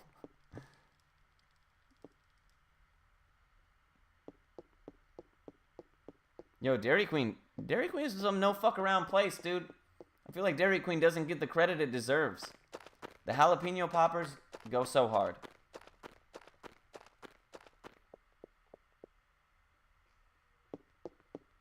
Fries, burgers, all that's pretty decent.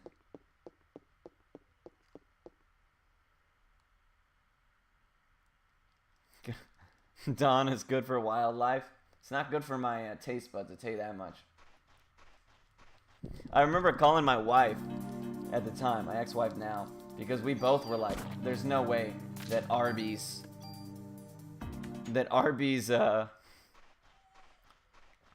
brisket is half as good as it is advertised to be. And I was like, yeah, you're probably right. So I tried it, and I was sitting in the car eating it right outside Arby's. And I remember calling her, And it was like, it's not. We were right.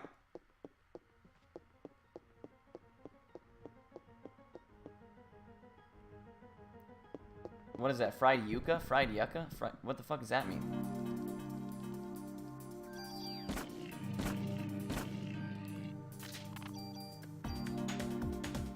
Is that like okra? Is that another word for okra? Are you guys meme? Are you guys making something up? Yucca.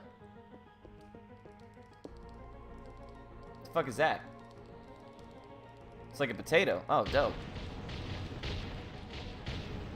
Starchier? Dude, I love starchier fries.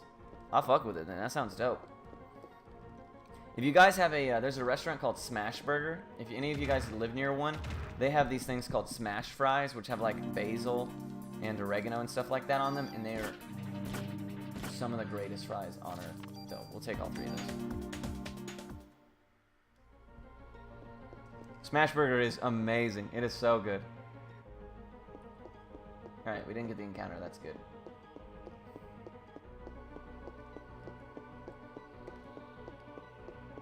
So kind of like rutabagas, right? Aren't a rutabagas or rutabagas? I don't know if there's an A at the beginning of that word. Aren't those like potatoes, except they're not?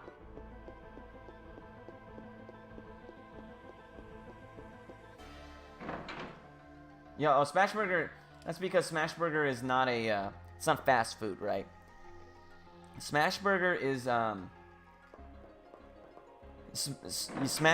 you see, that's what I was gonna say. Five Guys and Smash Burger are in the same price or style, I would consider. I don't consider Five Guys to be anywhere nearly as good as Smash Burger.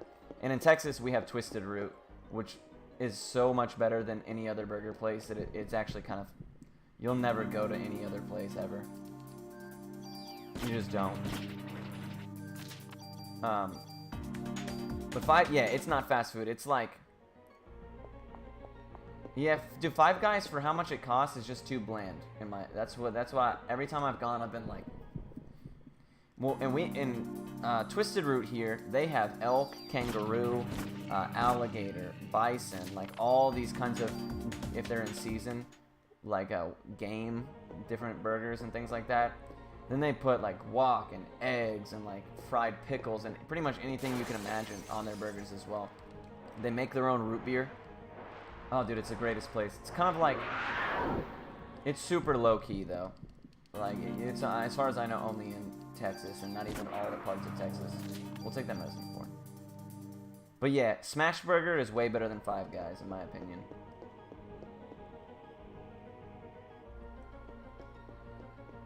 I just think Five Guys is too bland to cost $15.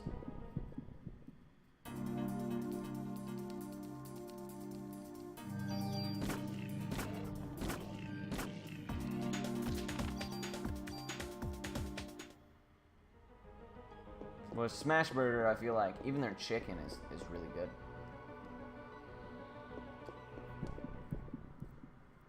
Nah, dude, I'll go to Freebirds before I go to Chick-fil-A in a fucking, or a Chipotle in the blink of an eye.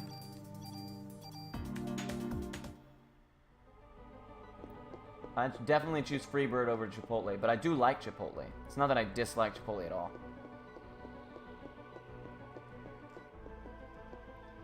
Chick-fil-A though, I'm just not crazy about chicken. Now granted, if I had to choose a fast food chicken place, I'd absolutely choose Chick-fil-A. Their chicken sandwich is pretty decent.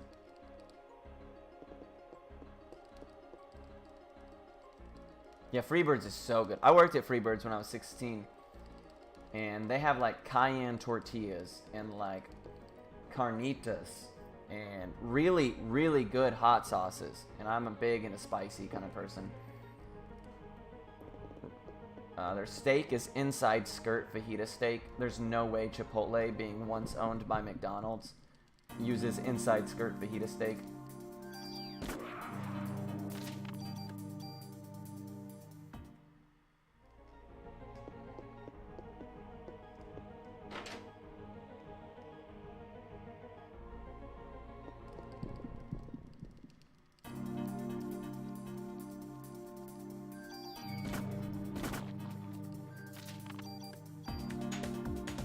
Yeah, exactly. The cayenne tortillas, some carnitas, some hot sauce. I actually really like cilantro, so I'll sprinkle a little cilantro on that bad boy. Some Spanish rice. Boy, I'm killing it. I need to go to Freebirds right fucking now. As soon as this stream is over, fam, we're going to Freebirds. I mean, not all of us, but I am. I'll post pics in my Discord. Oh shit, they might be closed. Can't remember what time they close.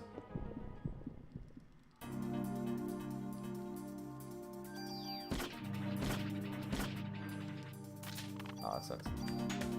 Yeah, exactly. I'm like, I want a burrito, and then at the end, it's a bowl because it's popping at the seams. Like my ex-girlfriends trying on their freshman high school jeans, you know? Just absolutely splitting at the seams in those bad boys. That's how I like my fucking Freebirds burritos. Yeah, and I'm actually like kind of salivating here like a freak. All I got is Chips Ahoy's and SpaghettiOs.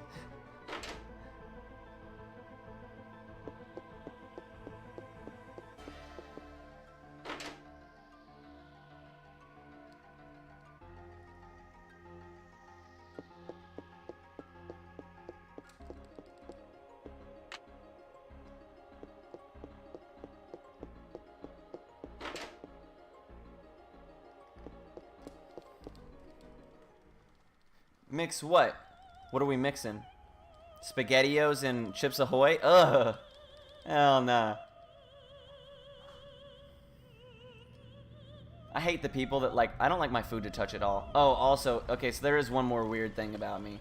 Like one of my weird quirks or whatever, or, you know, oddities, is I have to eat my food. I commit to an order, right? So I can't, if I have a burger and fries, I eat the burger first, and I cannot eat a single fry until the burger is completely gone. And I work my way around the plate. Usually starting with the protein first, and then moving on to what I enjoy most out of what's left. And then just finishing out in a order of preference. Yeah, no, I only eat everything one at a time, right? Popcorn, one piece at a time. Fries, one piece at a time. Like I've had friends that will like grab a fistful of 9 fries and shove them in their mouth, and I'm like, holy shit, dude, you're giving me the heebie-jeebies. Yeah, the fries do get cold. You're depending on where I'm at. That's very true. Sometimes they do. Yeah, I've eaten Spam and SpaghettiOs and ravioli out of the can before. I don't prefer it that way, but I totally understand what you mean.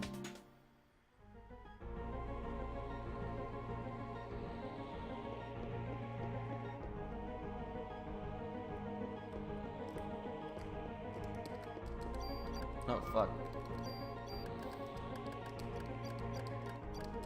Alright, we shouldn't need to menu anymore for the rest of the game as long as I don't pick anything up. It's so nasty. It is nasty. Or dry ramen. My roommate turned me onto that when I was younger. It's like you take ramen and you put it in a Tupperware and you just crush the shit out of it. Then you sprinkle in the seasoning pack, put a lid on it, and shake it. Oh yeah, shoestring fries. Sometimes I do step it up to two at a time. So when I go to Freddy's, my ex-wife and her mom used to make fun of me because that was like one of their favorite places to eat. And they have shoestring fries, and I sit there like a madman. I'm like, one at a time. And they'd be like, whoa, chill out, dude. You look insane.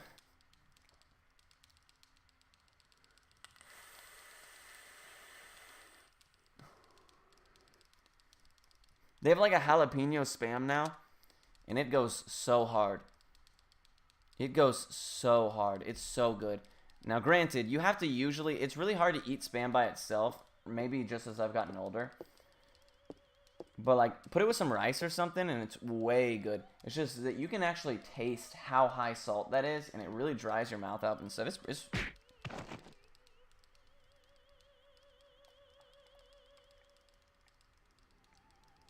Oh, dude. Dry ramen is good, but kettle cooked jalapeno and kettle cooked peppercini and Lay's dill pickle chips. Like if I got any of those in front of me, I'm killing that entire bag if it gets opened all at once. There's 100% I have no self-control when it comes to those types specifically. Only the Lay's dill pickle, though. All the other dill pickle chips suck dick. But kettle-cooked chips, dude. Jalapeno, peppercini. I've even had some, like, ghost pepper ones, dude. That gets me going. Oh, yeah. Spam with a layer of crust on it. Boy!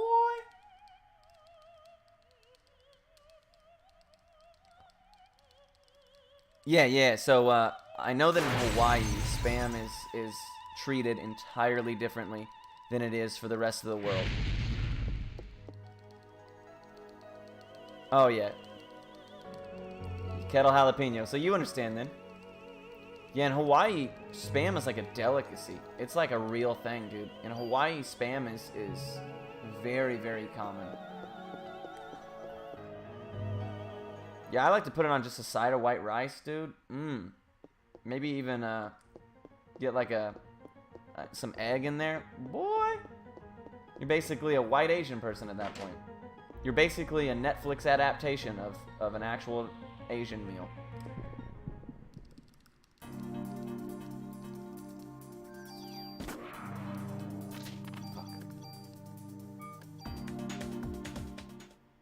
Oh yeah, dude.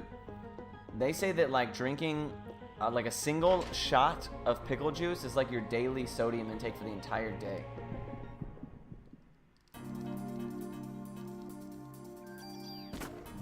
And I could drink a whole glass of I could drink a whole bottle of God, that hurt. I can drink a whole bottle of pickle juice, no doubt.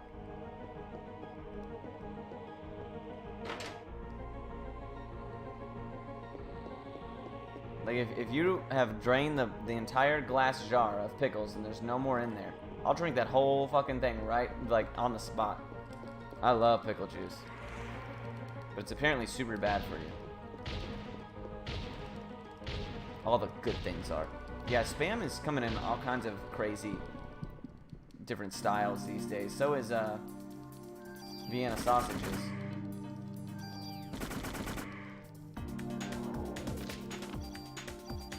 Ever had pickleback shots? Yeah, I have. Back in my drinking days, I definitely did a pickleback. I like pickle juice, but hate vinegar. Oh, that's crazy. That's crazy. That is really odd. I love vinegar. Vinegar chips, vinegar every... Oh, man, I'm serious about it. I could do it. Pickles, though. Dude, like, just the thought of pickles makes my mouth water. Why did I pick those up? I didn't need to. Damn it. Like, man, I could eat... If you cut up some pickles into hamburger slices, even baby dills, I can eat so many of those, man. A whole jar of hamburger or baby dill pickles. All at once. Dude, I love pickles. I'm actually, like, my mouth's watering just already talking about it. Oh, we got the M8000. Why not?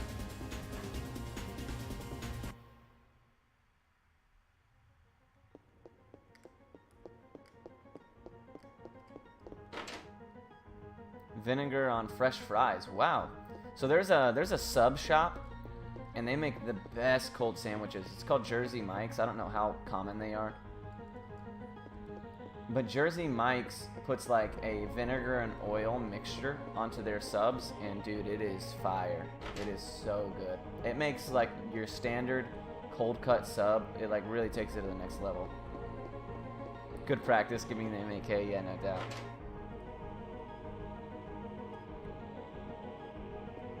Sweet, we didn't get any of these.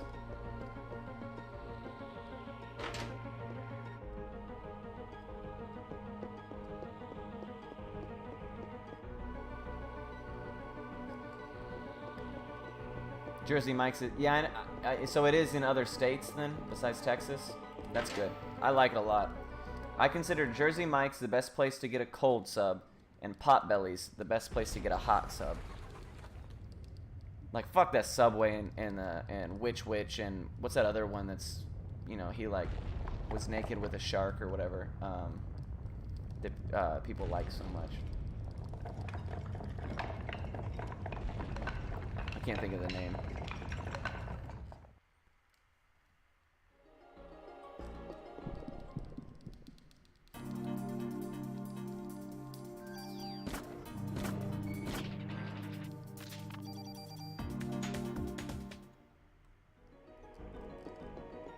Man, what was that place called? Jimmy John's. That's what it's called. Jimmy John's.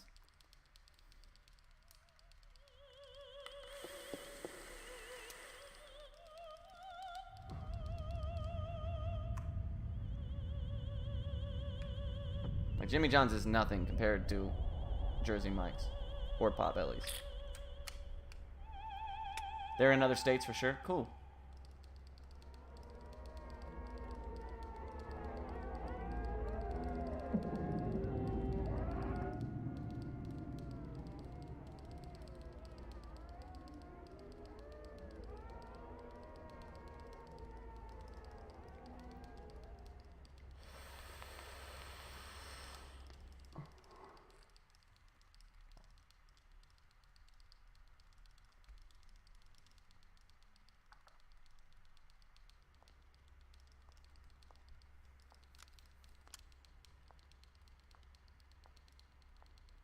Yeah, so that it depends. I have to be in a mood for hot subs. Cold subs, though, yeah, I can do whenever. I can do whenever, especially if you get Jersey Mike's to go, and they pour all that vinegar and oil, whatever their mixture. It's called Mike's Way, and they wrap it really tight and they put it in a bag, take it to go. By the time you get home, it's like soaked in, nice and decent into the actual bread. What? Shit bangs. What's the other Quiznos-esque sandwich shop? There's one that's like the same quality and same style. I've never heard of Sub in a Tub. I have been to Firehouse. It's pretty good. But I still like Potbelly's and Jersey Mike's. They're about the same level. Firehouse is probably a higher quality than those places, so. Blimpies, no. No, we had one in Shirts where I used to live. Let me think.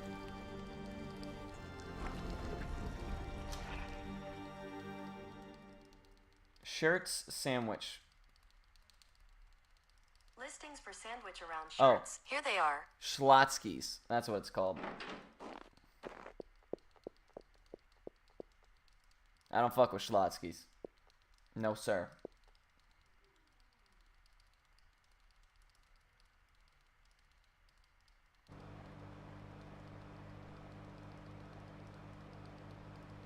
Yeah, I don't even know what Blimpies is.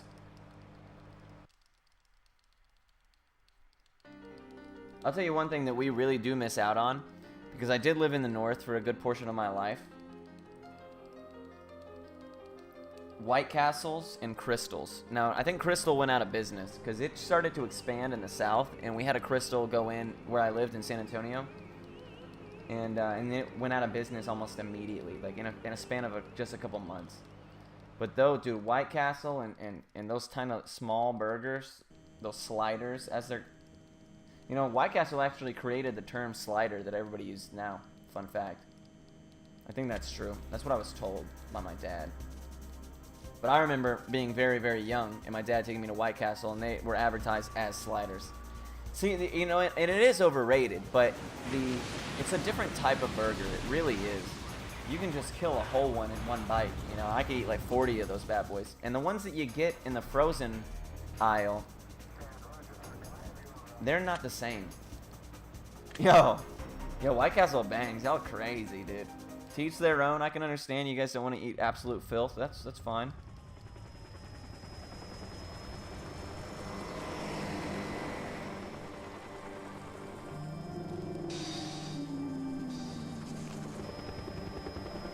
Not much. It's like $1.18 or something like that. You basically get you used to be able to get 5, or maybe it was 3 burgers, 4 burgers, something like that. A few burgers, a drink, and some and some fries, all for $5. It was like an incredible deal. I could slam White Castle burgers till I pass out. Hell yeah! White Castle was like the god of drunk food. Like in the north, we have Whataburger down here in Texas, and it's considered the drunk food. But White Castle was like that in the north, where it's like, if you went into White Castle after 10 o'clock, there was only shit-faced people. It kind of works the same at like a Denny's or an IHOP post to midnight, you know? White Castle's good, dude. I feel like a lot of White Castle is super hyped now, though, and that people might go there and not enjoy it as much as, you know, they were led to believe because it has, like, commercial hype around it. But I enjoyed it a lot. No, I'm not going to say it's the greatest burger place on earth. It's different, and it's good. Did it deserve its own movie? Probably not. Dude, yeah, Denny's, IHOP, like those breakfast places, everybody gets shit-faced and goes to those. In Texas, Whataburger is drunk town USA, bro. If you go into a Whataburger past 10:30 here in Texas, it's only people who are shit-faced, and they're eating like this. Straight passing out mid-bite. I don't know why cops don't just sit outside of Whataburger. They could... Sometimes, though, cops go and eat at Whataburger around the drunk people because it's the middle of the night and they're on duty. Yeah, fuck Waffle House, dude. Waffle House is for poor people. Dude, it's like... Waffle House doesn't do anything special. I can make pancakes and I can make all the same shit they make at Waffle House in my own house. I go to IHOP for crepes and things that I don't have the skill level to mimic. But at Waffle House, it's like, what do you guys got that I don't have in my fucking cupboard right now?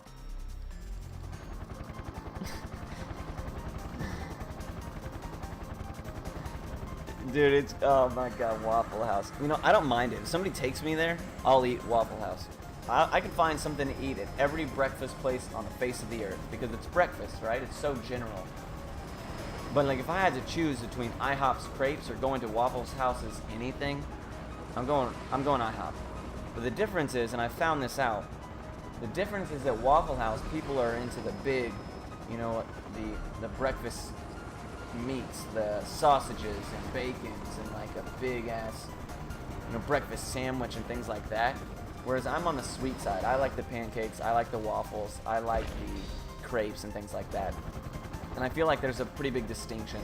Like people who are real into like the signature, you know, ham and eggs and sausage and bacon and all that stuff, I feel like they tend to go Waffle House way more. And then the pancakes, waffles, sweeter side of breakfast, people end up at the IHOPs and Denny's and whatnot. And I'm just not into like breakfast meats. I want some crepes, bro. I'm talking, I get the crepes with like cream cheese dressing and strawberries, and they do have Cracker Barrel. They do. It's that's for old people. Cracker Barrel is like definition old people. It's like retirement in a restaurant. That being said, they have some good ass food.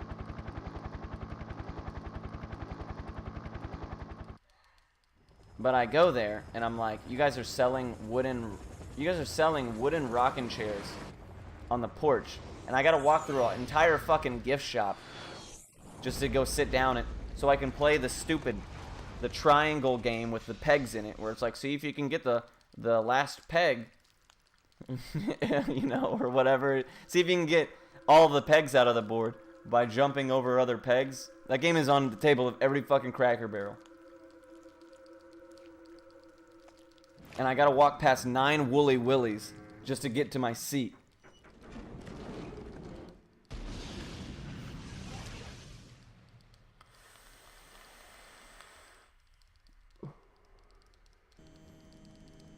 But Cracker Barrel does have really good chicken and dumplings. You know the triangle game I'm talking about? It's everywhere, dude. It's like a triangle. And you just jump over one peg and you take it out. And you gotta whittle yourself down to just one remaining peg. And there's like a method to it. It's basically like a Rubik's Cube for like old ass white people. That was like the first iteration of Rubik's Cube style things.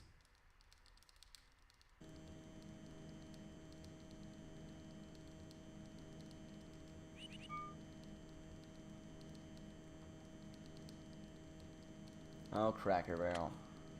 My favorite part about Cracker Barrel is like everybody's ranked that works there. Like based on like your tenure with the company. Based on your tenure with the company, you'll have like stars. And it's like, oh, that's a 5-star waitress. And then like some lady will come over here. I'm like, why did we get the 1-star peasant? God damn it. You're not worth my time. Now fetch me some rolls.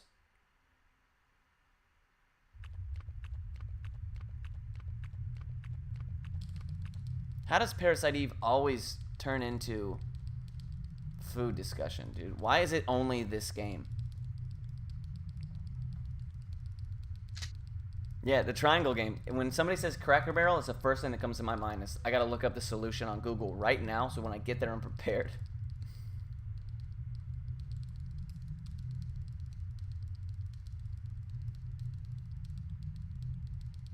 People goo makes me hungry. Ooh, kinky. Speaking of kinky, somebody keeps sending me Snapchats. I'm really not interested. I love Cracker Barrel. So I've actually, the one place I've never been to is Golden Corral. And I've heard that that's like, somebody told me once in chat, they likened it to a feeding trough. And I shed tears and laughter. Because that's the similar things that I've heard. And when put like that, it about killed me.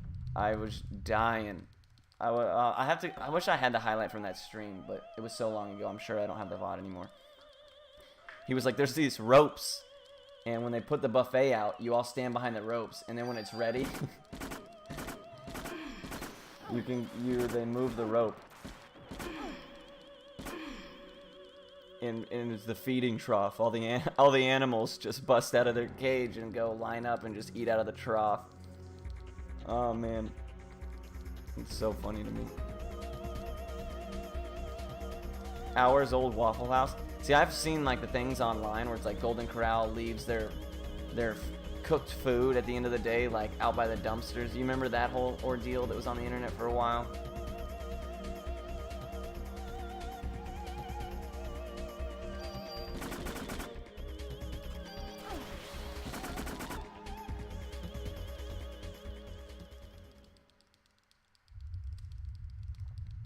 I've been to one good buffet. There was a place called the Emperor's Walk, I think is what it was called. And it was like an Asian buffet, and it was pretty good. There's a lot of things that are of Asian food variety that it's like... No, it definitely couldn't be sub 2 hours because of the... I mean, honestly, there's not a whole lot of time save in this game. Maybe sub 220 is possible. Yeah, Asian buffets are the best. There's just not a whole lot of Asian food that's presented at a buffet that can, like, be fucked up, you know? Like rice, you know, you can't screw up rice. And as long as it stays warm, it's pretty much going to taste the same. You're not going to get, you know, Japan quality rice. If you guys ever go to Salt Lake City, Utah, go to the all-you-can-eat sushi place. $25 gets you as many pieces of sushi, as many rolls as you can eat, handmade, to order, in front of you, in front of your own damn eyes.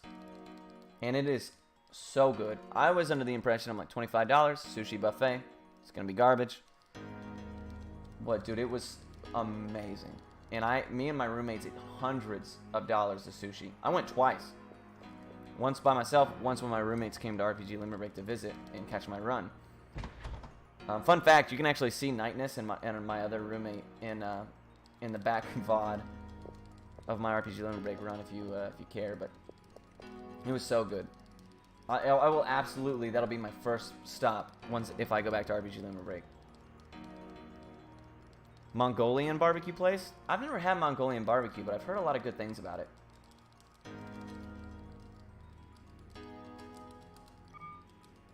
Fuck.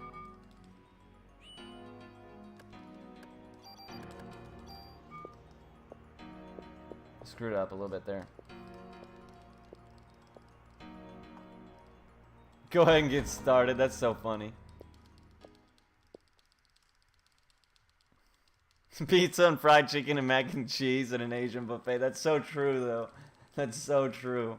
You can measure the level of Asian based on how general their buffet is.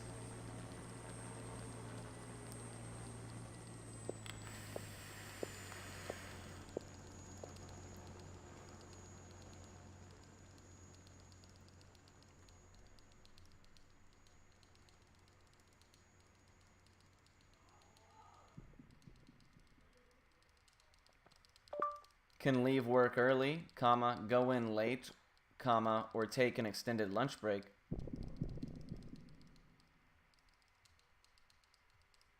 It's not really gonna work.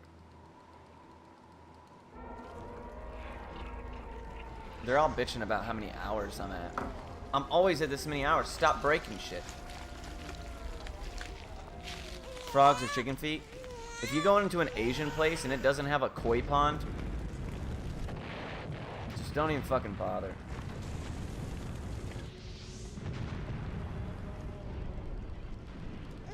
Every Asian buffet I've ever been to, even if it's like trash tier Asian food, they at least have a koi. Or you know what's a better one? Is those cats that wave nonstop.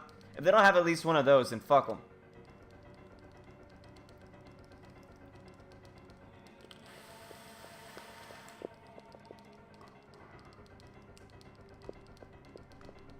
Chinese Mexican? I've never even heard of that or considered that as a combination. That's weird. I mean, it sounds interesting, but it sounds weird.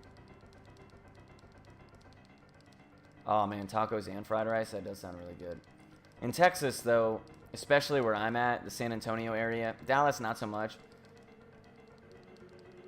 but San Antonio, especially,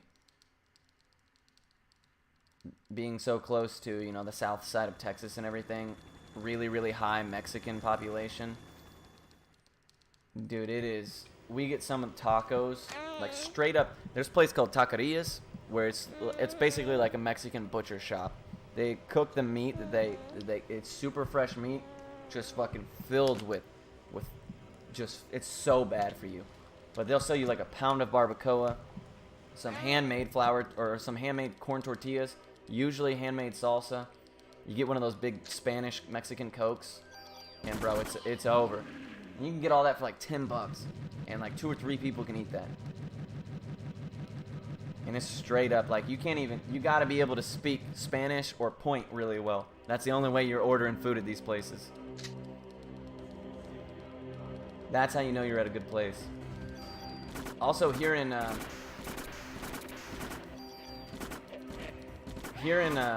Dallas, in the Dallas area, my friend Neurotic, who occasionally watches the stream, who is the one who lent me his sister's PSP, so shouts to Neurotic. He turned me on to an amazing banh mi place on like there's like a Asia town part around near here where it's like a good few blocks. It's like, you know, all of their shop signs are in hieroglyphics. And so you know, it's got like a Korean, an H Mart, which is like a Korean supermarket. And dude, it is so good. This banh mi place is so good.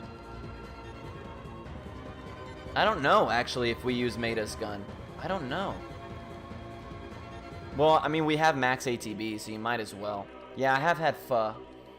I'm not as crazy about noodles, but banh mi is so good because it's like a sandwich, right? Like, I like the sandwich.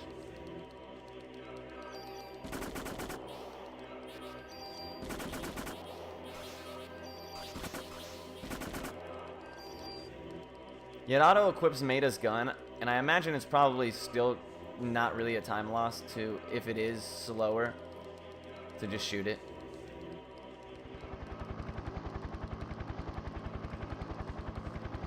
Because we have that max ATB at 99, so I imagine even Maida's gun is gonna fire super fucking fast.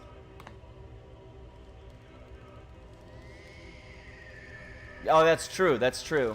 Well, I don't know, because even in the second phase, even guns that aren't Maida's guns, I believe, like if you switch from Maida's gun in the second phase, his damage is uncapped again. I mean, it's not going to do 999, but it does uncap damage. I'm pretty sure that's how it works. Like if I switched guns and fired at the gun I have now, I think it would do more than 2 damage. I could be wrong. Oh yeah, that is slow. Even with max ATB. Oh my god! Look how much damage it does.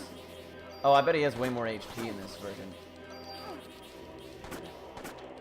I guess not. I could be wrong though, Kingfisher. I'm not positive on that at all. Why did it do so much damage? That's crazy.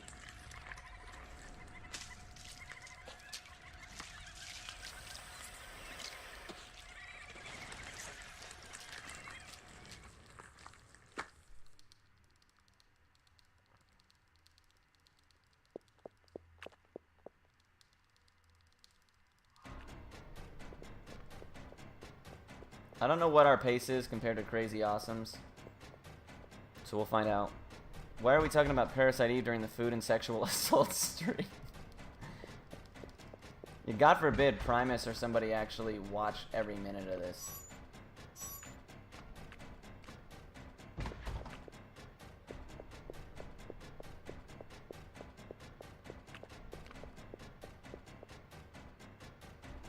I'm waiting. I'm not getting greedy with it.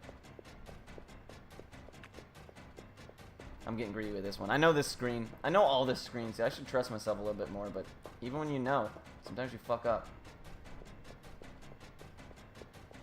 Yo, but talk about how clean it was blindfolded.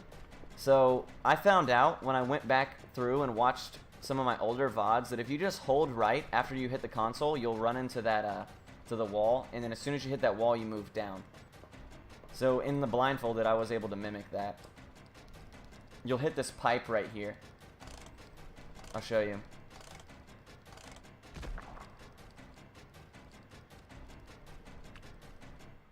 You hit that, and you just come right down. Or maybe not. Maybe not as good, but it's what it looked like I did in my VOD, so that's what I based it off of in the blindfolded run. And it seemed to go really, really well compared to the first one, that's for sure.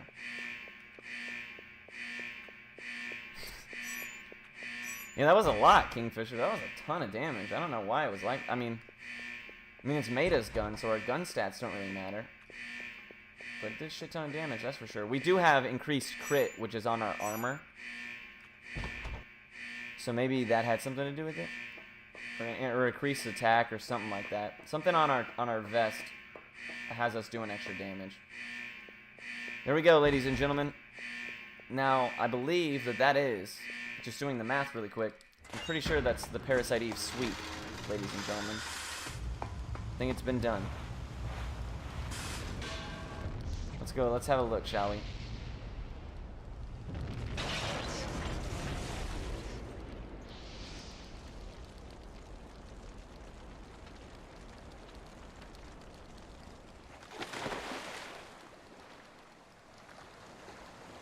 I exited the boat at like what, 207.45, 207.48, something like that.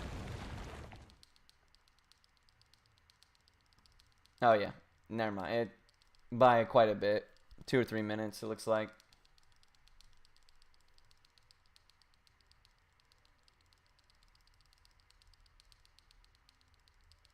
Two minutes about, maybe a little less than 2 minutes. That's the Parasite Eve suite, guys. All 3 for the first time ever. Somebody holds all 3 world records in Parasite Eve. Wow. All the work that went into this. All of Crazy Awesome's work that went into this.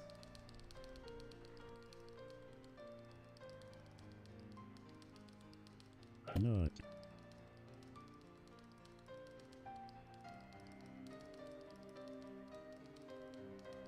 Not.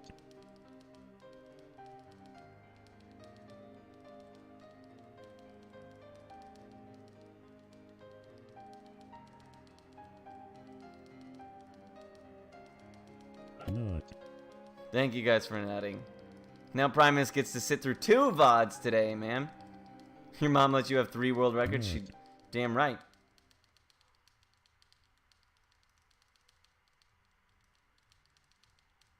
Not.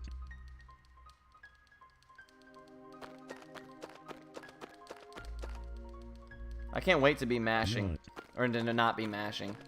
Yeah, no, Crazy is... Shoutouts to... I want to make this perfectly clear. Crazy Awesome is a hilarious guy. Great dude. He streams, so go follow him. He put up with 17 entire runs of this to get the save file to where it is, just so that he could make it publicly available on the website for everybody to have access to without having to do the work. So, I cannot, there is no understating that.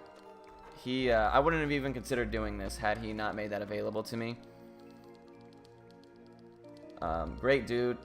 He started out doing Game Boy speedruns. Yeah, 17 runs and the entire Chrysler building.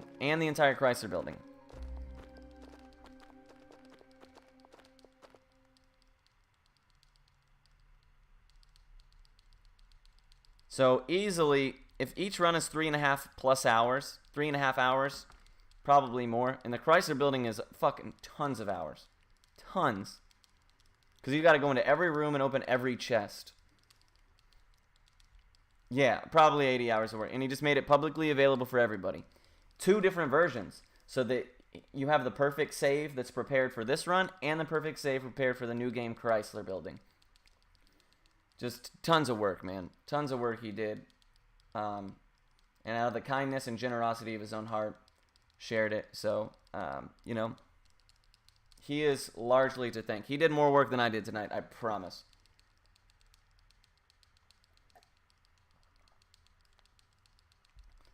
He gets an honorable mention in the 2 runs that I'm using his save file on for sure.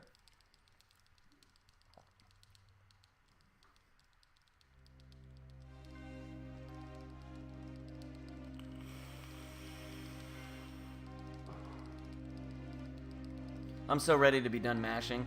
This is so much more mash heavy than any percent, dude. Because there's no breaks. You just kill everything so fast, it's right back to mashing. Ben would not enjoy this. No, I don't have to mash right here.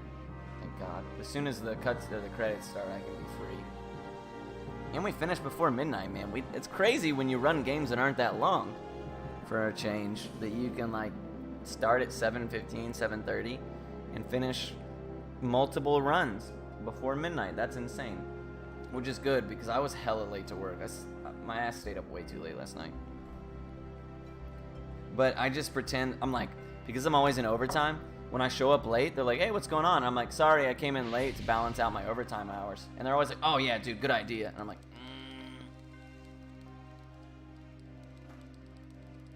This is New Game Plus, yeah. And at the completion of this run, we have achieved the sweep of every Parasite Eve world record, just in the nick of time for the Parasite Eve podcast. Yeah, it does seem like that's what the category is called on speedrun.com too. So I agree, it does look weird. That idea will work until they watch the stream. Yeah, nobody I work with will ever know that I stream.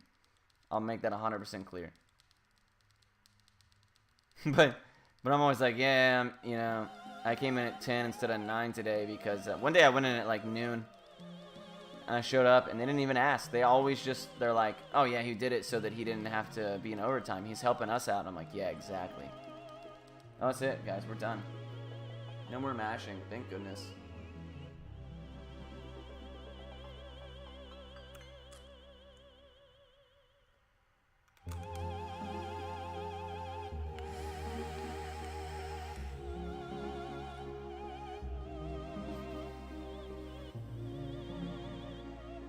No, I don't know, man. I find that most people don't know what Parasite Eve is. I did a comedy set at for probably 300 plus people at an anime convention once. And part of my jokes is about, one of the bits is about speedrunning. And in the crowd, somebody was like, you know, I talk about speedrunning. I was like, it's basically when you come to terms with the fact that you're going to die alone and no one will love you. And somebody in the back was like, what do you speedrun?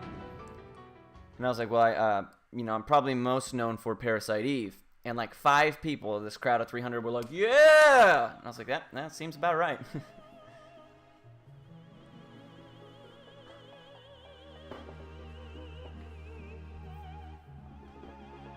GG's, thank you so much for the GG's. Now we get to sit through the amazing credits that we've all grown so fond of.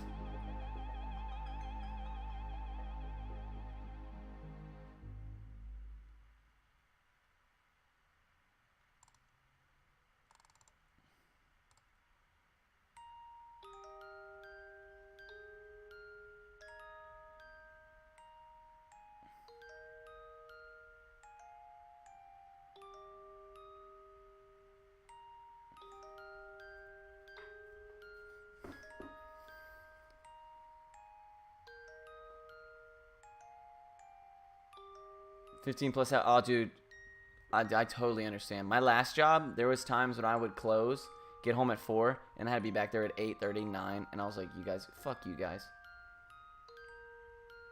That place worked me to the bone for a lot less money than I get now. I love my new job. I've been there for, months now, but communicating. So that's what I tell people, right? Like, if I can achieve the day, if I can go in and do my job and literally not get spoken to a single time, it's perfectly fine with me. Depends, though. Like, some days are different than others on, like, what I have to do. And, like, if I have to... Like, today I soldered for, like, 3 hours in my office. It was so nice. I was jamming some tunes, vaping up a storm, doing some solders. Soldering some stuff, and then when I put it all together at the end, it didn't work anyways. But now I know that it doesn't work, and that the problem is actually the board. But still, not time wasted, because I enjoyed it and got paid for it. So, what are you gonna do? Yeah, I did end up deciding to sue my old job. Apparently, it's a much lengthier process than initially anticipated because it involved other people, so they're having to be not interviewed, but they're having to like play a role in it. And because they denied me for unemployment, it's turned into like an actual unemployment issue as well. And it turns out that they weren't actually paying me as much as they were contracted to pay me. Oh, did my webcam die? Oh, there we go. Did my stream just die?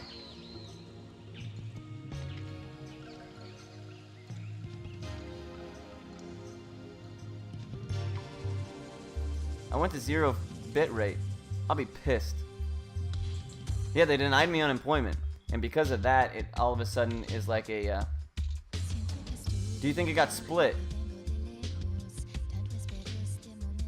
Do you think it split my VOD up? Because that would be a bitch.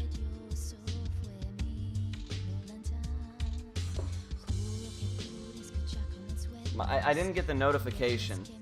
Yeah, in the splice in the credits. I didn't get the notification, so hopefully it didn't invalidate my run. But yeah, they denied me for unemployment, and it turns out my lawyer found out that they weren't actually paying me as much as they should have been paid. It's like I was a certain amount of money, and they had, when I had approached them about it, they, based it on taxes and stuff like that. And I was like, okay, and I never really looked into it because it was small. But obviously it's huge because they went against contract knowingly. On top of the unemployment, on top of the wrongful termination, on top of all these other things. And it's crazy because I was like, man, is that really what that equates to each paycheck? And now going to my other job, which is a pay rate increase, but not as high as it looks like it is, because I was used to being paid less than what I was told I was being paid. So I was like, holy shit, I was king for a day. Now I'm kind of used to it, but yeah, dude, my last job, fuck them. They sucked.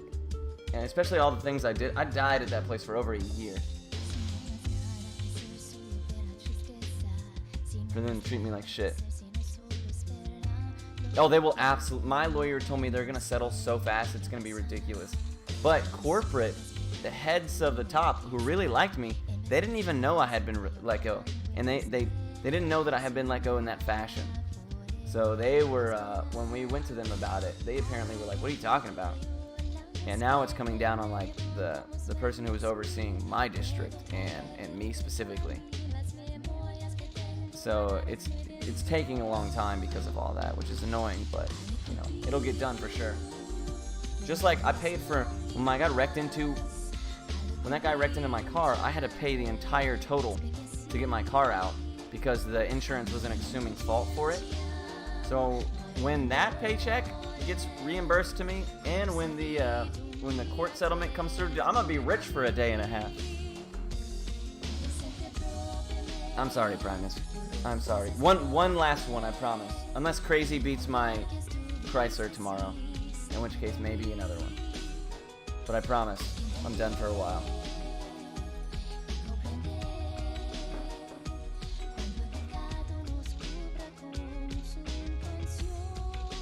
It's all, yeah, this VOD is almost entirely sexual assault and food talk. Big perp, yeah, dude. Anytime I wear black, I wear the purple jacket. Anytime I wear green or something like that, I wear the red one. If it's like a weird kind of off color, I'll wear the gray one. I have a maroon one that I almost never wear just because it doesn't really go with anything. But yeah, black and purple, always. And I also do have my black sweater, in which case I won't wear a jacket. I love my black sweater. There's a method to the madness, my friend. Who would have known? Yeah, this jacket is my go-to. I had it at RPG Limit Break. I wore my black sweater during my Ni no Kuni run at Limit Break. But I had this hoodie with me right behind where I was sitting. So at the very end of the VOD, if you skip to the very end, you can see it on the couch. It just was like I was worried it would be cold, and then it was not cold at all because the weather took a drastic turn like the day before my run. So, but I did get these banging ass sweatpants in Utah at the Walmart. One of the greatest investments of my life.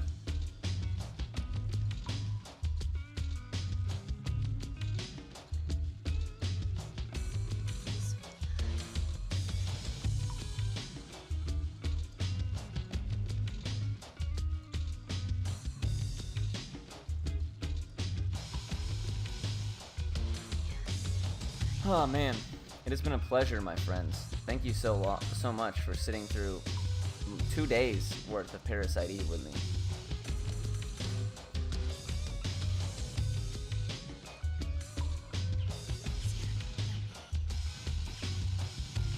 Yes, he did, and I knew that was gonna happen. I was actually messaging him as he was doing it. We were messaging back and forth because he had gone through the New Game Plus again to set up the correct save file, and so he got 30 seconds of menuing that he saved by just setting it up correctly. And then I was like, all right, and then he sent me that file, and I was like, all right, there you go ahead. And then I beat it in a run. No, dude, I don't care when they get approved.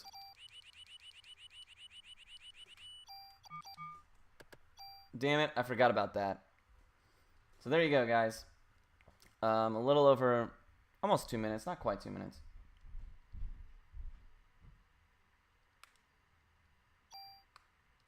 That is it. Magic Freak, what's going on, man? Apparition, I'm sorry that you missed it.